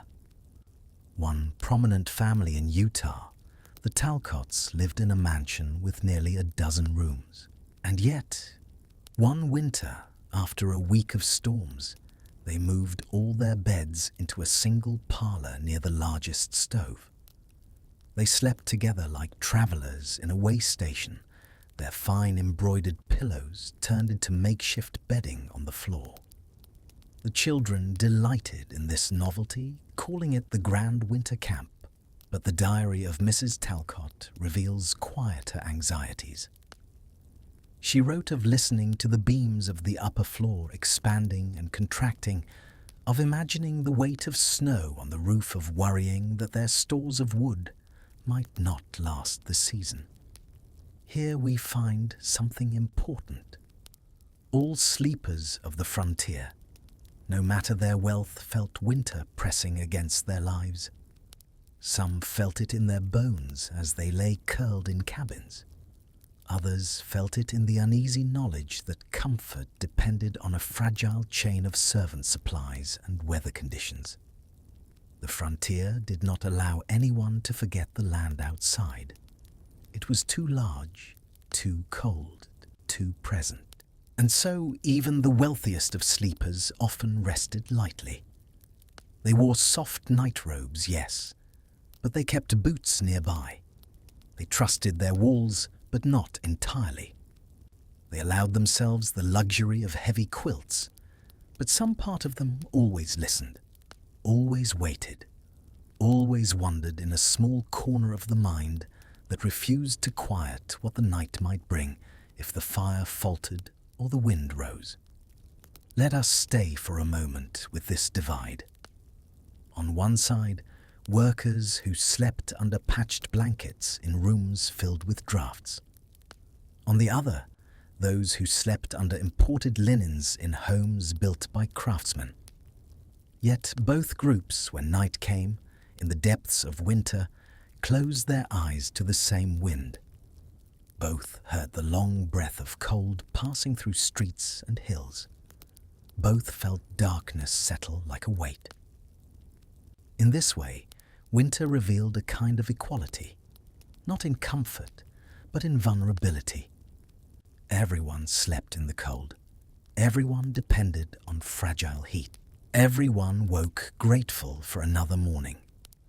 Let us continue our quiet walk through the winter sleep of the frontier's privileged, though privilege itself was a fragile thing beneath the weight of snow and wind. Wealth softened the edges of hardship, but it did not erase the season.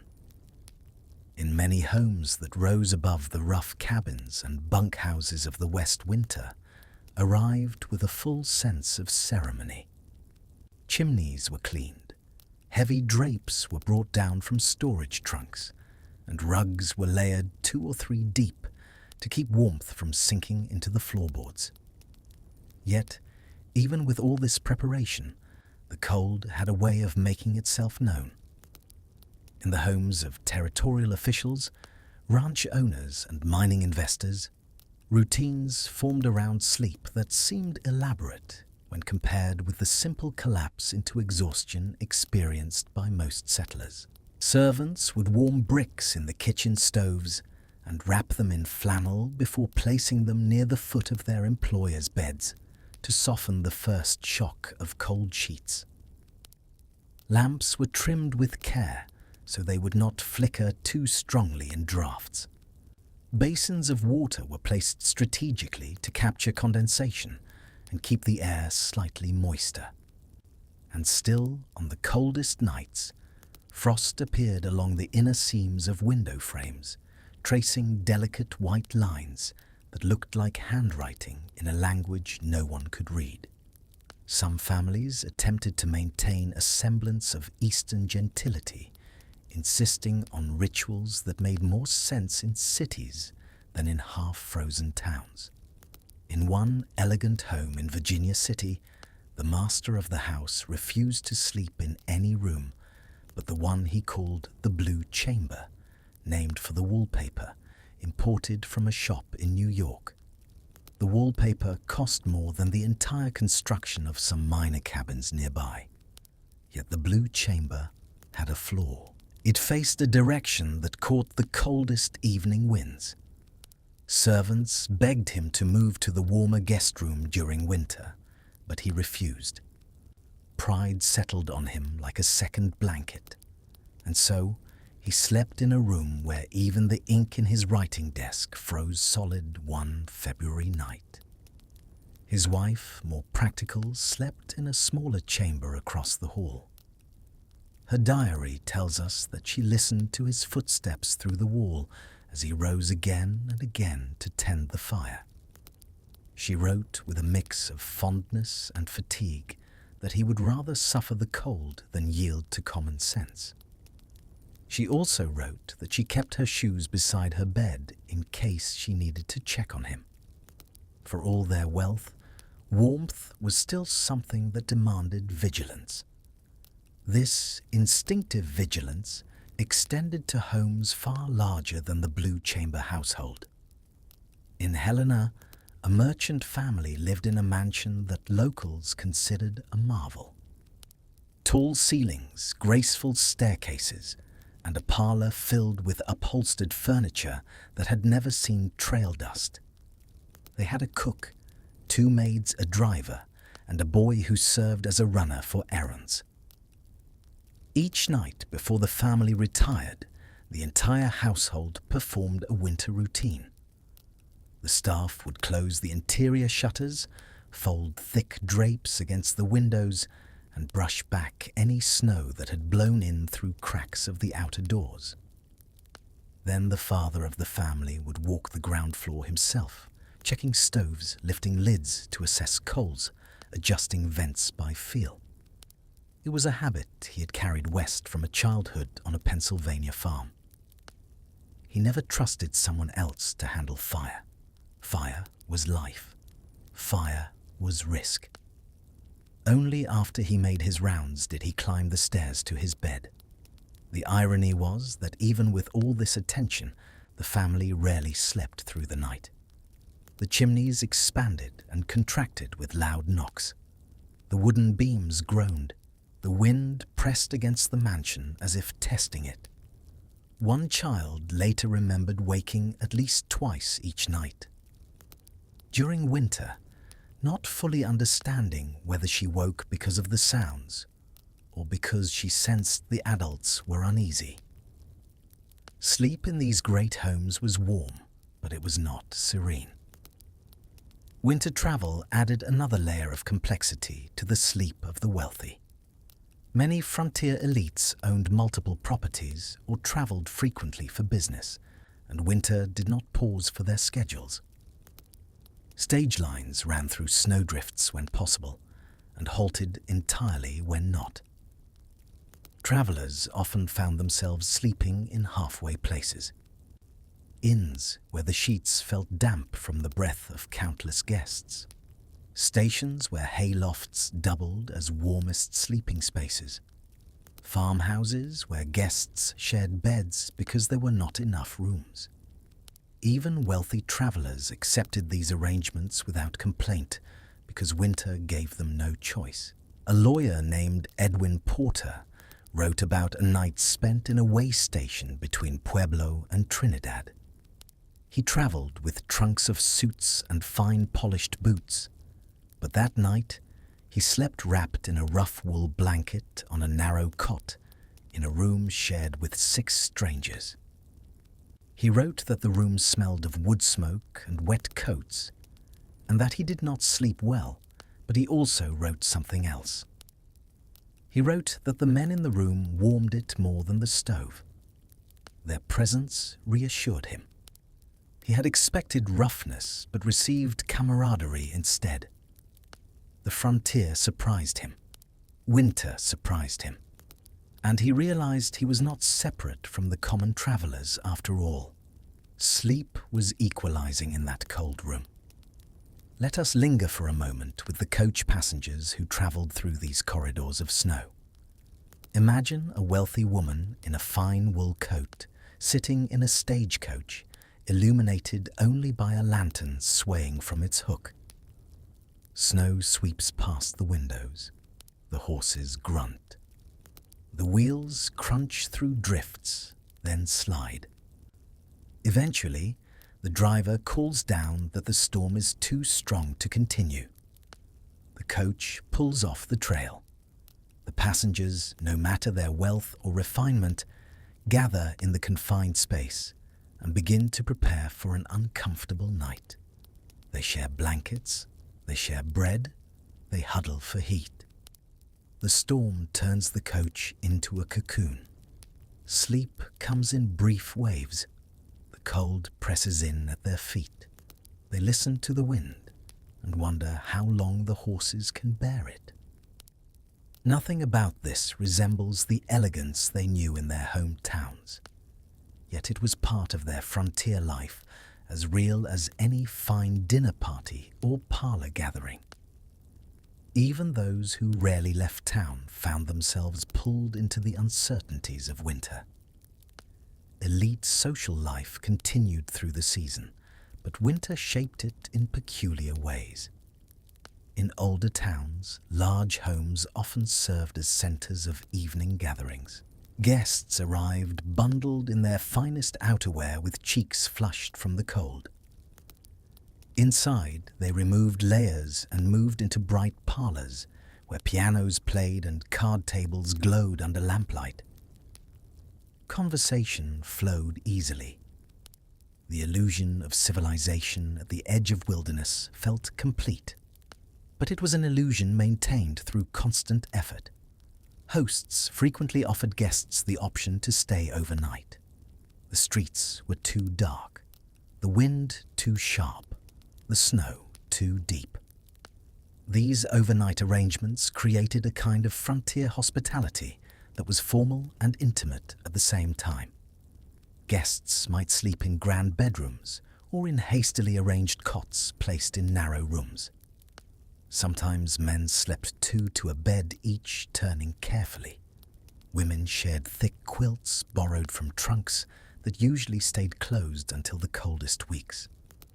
The wealthy spoke of this with amusement, as if participating in a charming inconvenience. Yet beneath the lightness lay something more serious. They stayed because the cold outside demanded respect. Servants felt winter differently. Their sleep was a mixture of exhaustion and duty. They worked late, rose early, and slept in spaces where heat reached last. Their beds were sometimes placed near chimneys so they could feel warmth rising through the bricks.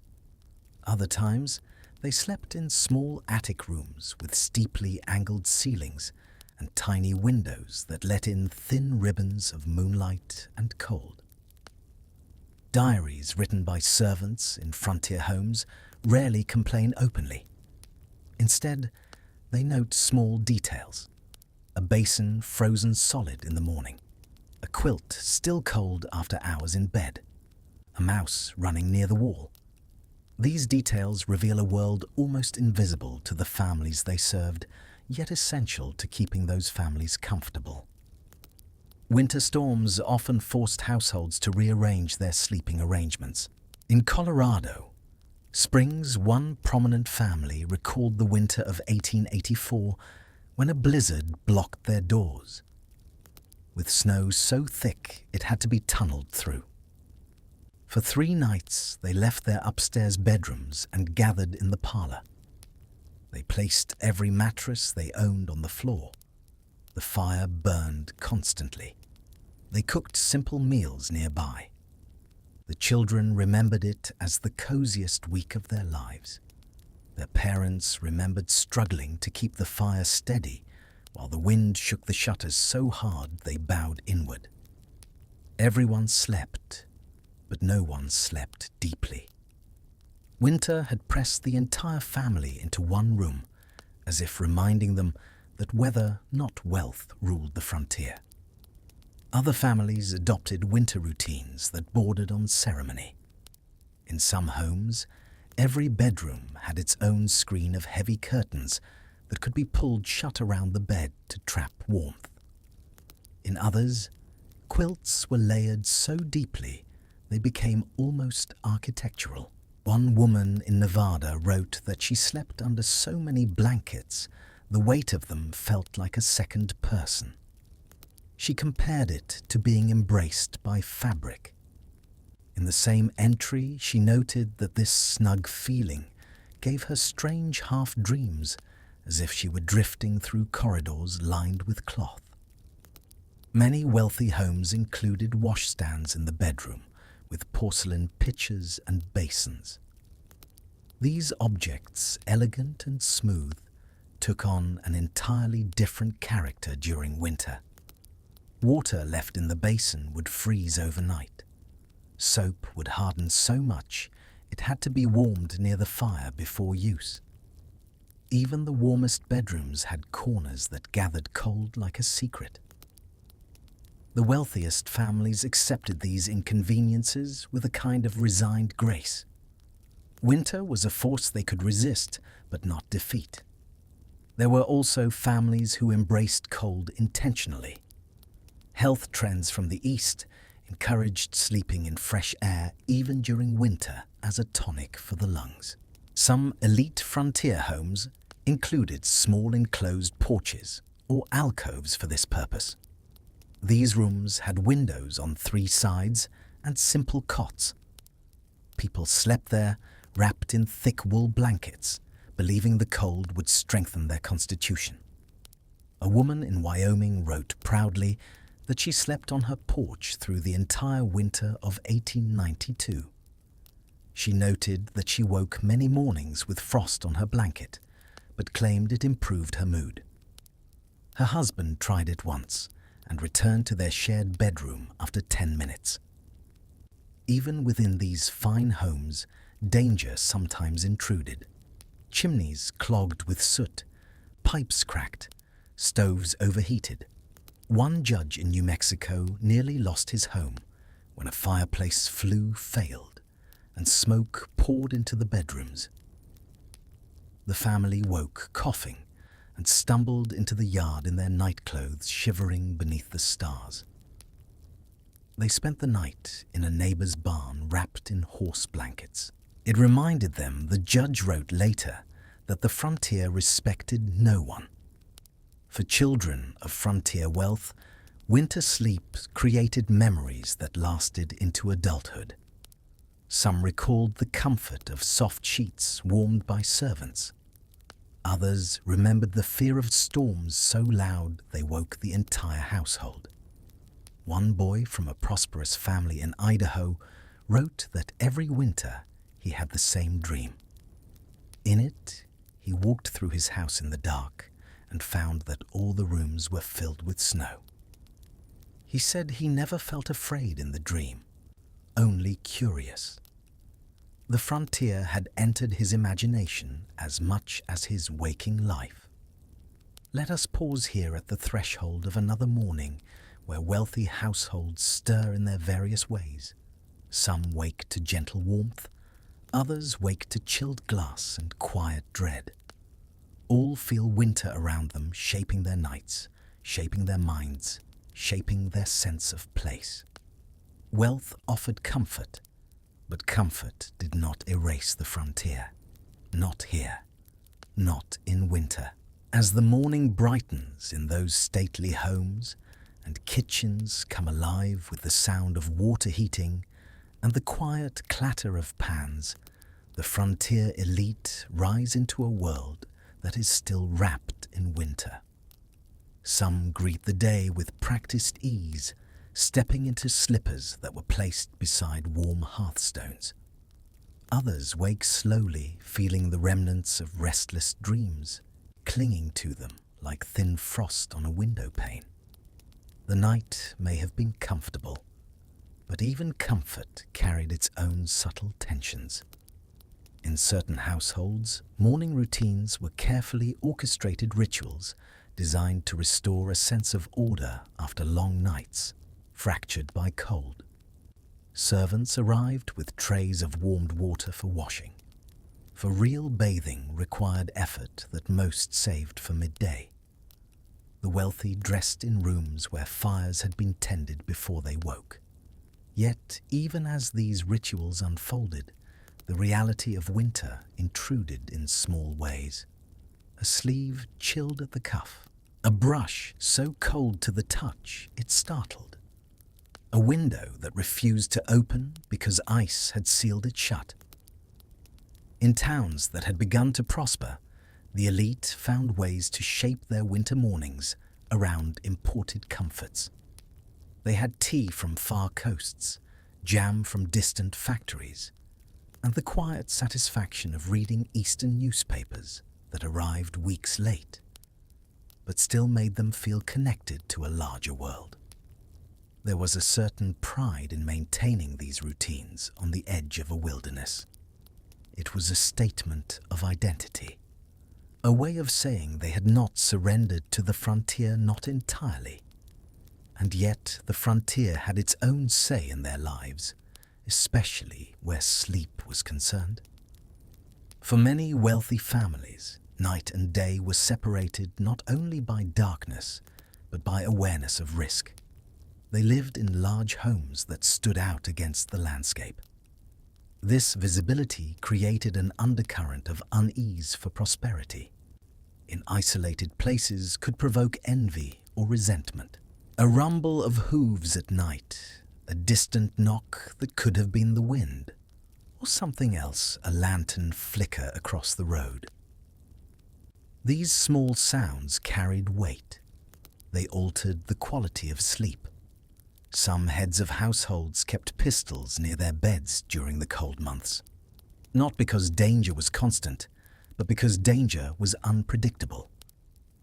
The frontier was shaped as much by imagination as by fact, and imagination had a way of filling the long, silent hours before dawn.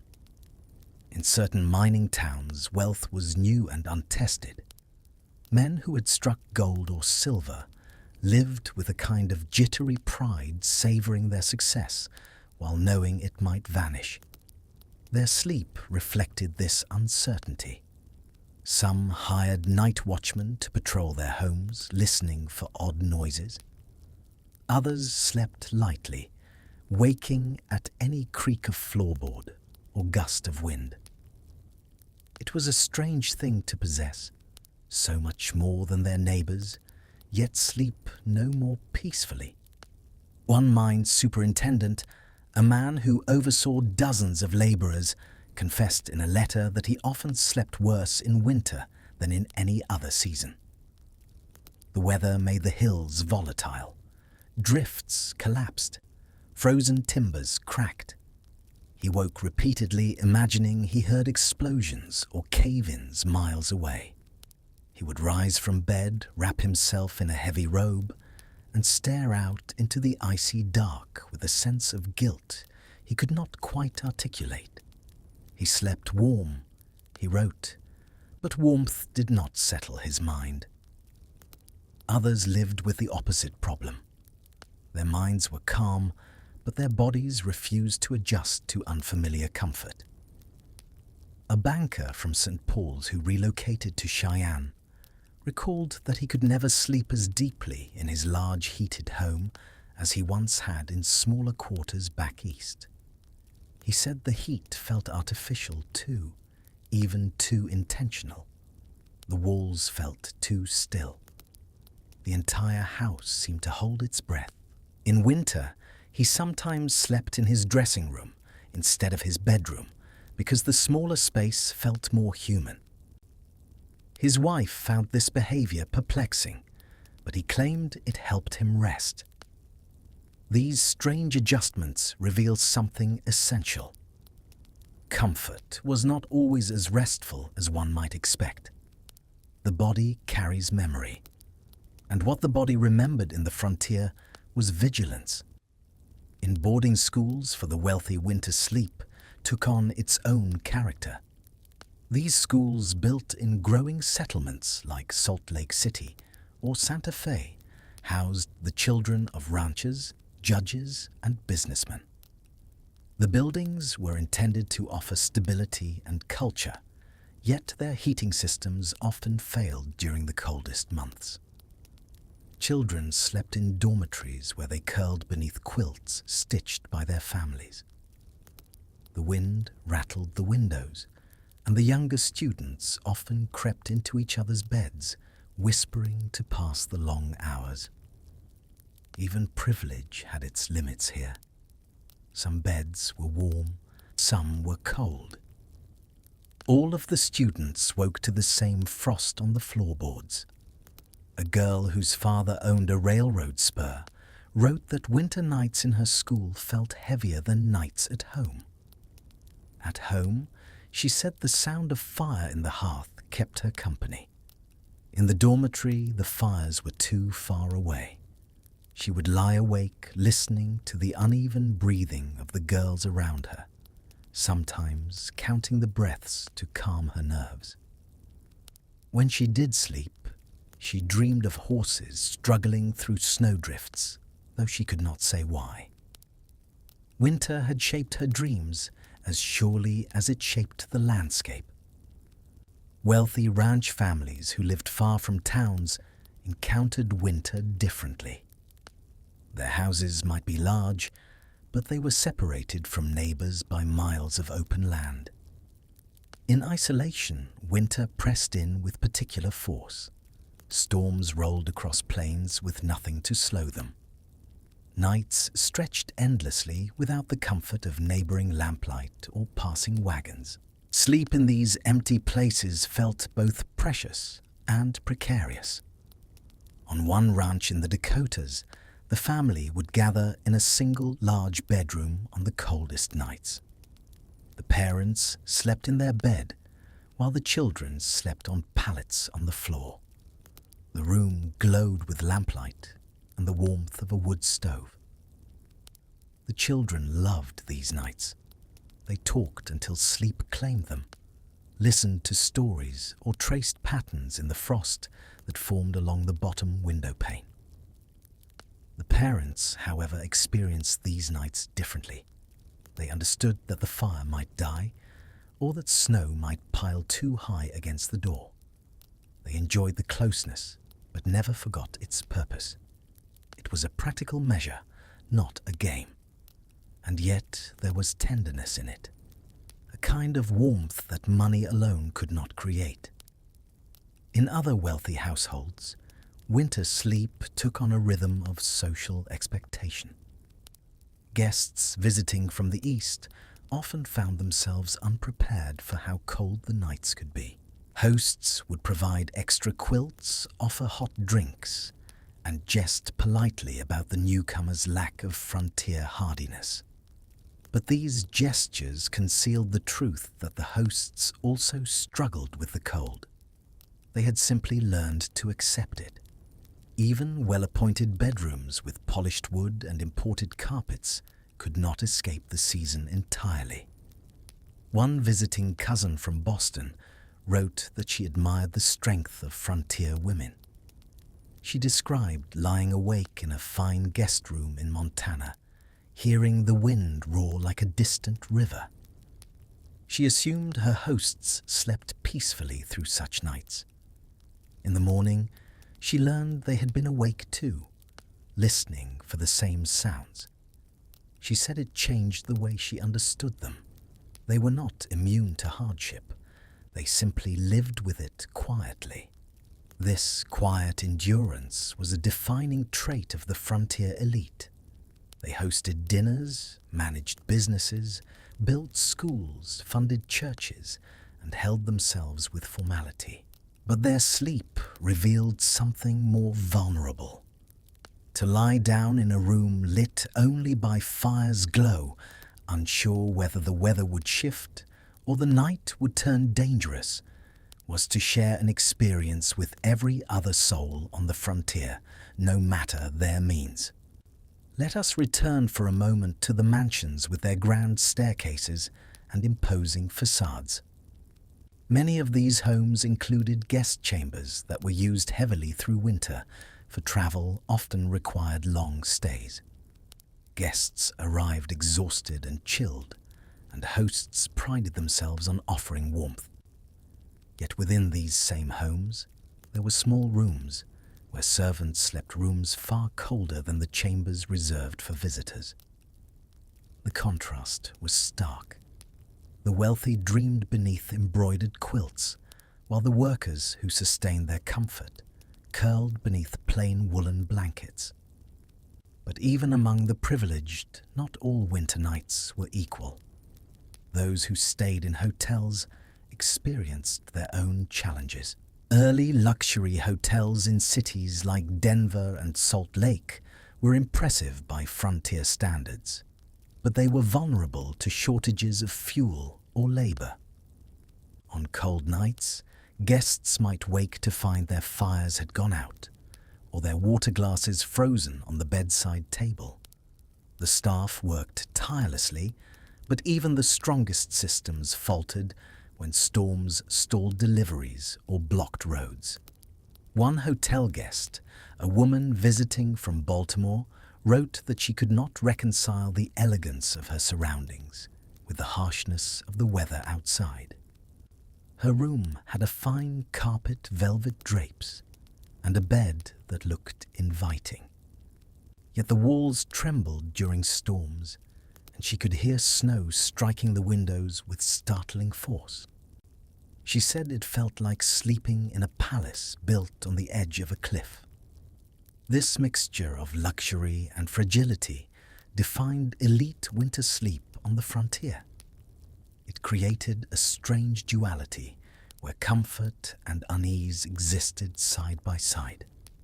Warmth was a privilege, but also a question of survival, a question of luck, a question of whether the rails would deliver coal, whether the wind would hold steady, whether the fine house was as strong as it seemed. By late winter, even the wealthiest grew weary. The rhythm of night and day without sunlight's vigor wore on them. Many described a kind of heaviness, an ongoing battle against gloom. They lit more lamps. They gathered more often in parlors. They played music into late hours to chase the dark from their minds. Yet when they finally retired, they did so with the same human hope that touched every household on the frontier. The hope that morning would come, that the fire would hold, that the roof would remain steady. Let us stop here for a moment with this shared hope. Let us imagine the final embers glowing in those grand homes. Let us imagine the quiet breaths of those who sleep warm and those who sleep less warm but still safe. The frontier winter wraps all of them in the same silence, the same cold, the same long night. Comfort varies, but vulnerability binds them. And so, their stories, those of the settler in the cabin, Hugh Glass in the bearskin, the miner in the bunkhouse, and the wealthy man in his cold mansion, all draw to a close. They have found their rest in history. Now, it is your turn. Think of the warmth that is wrapped around you right now. It is not a flickering fire you must watch over. It is not a heated stone that is slowly growing cold. It is simply peace. There is no wind whistling through the gaps in your walls, no wolves calling in the distance, only the deep quiet of your room, the gentle weight of your blankets. I am Ten Host, and our journey tonight has come to an end.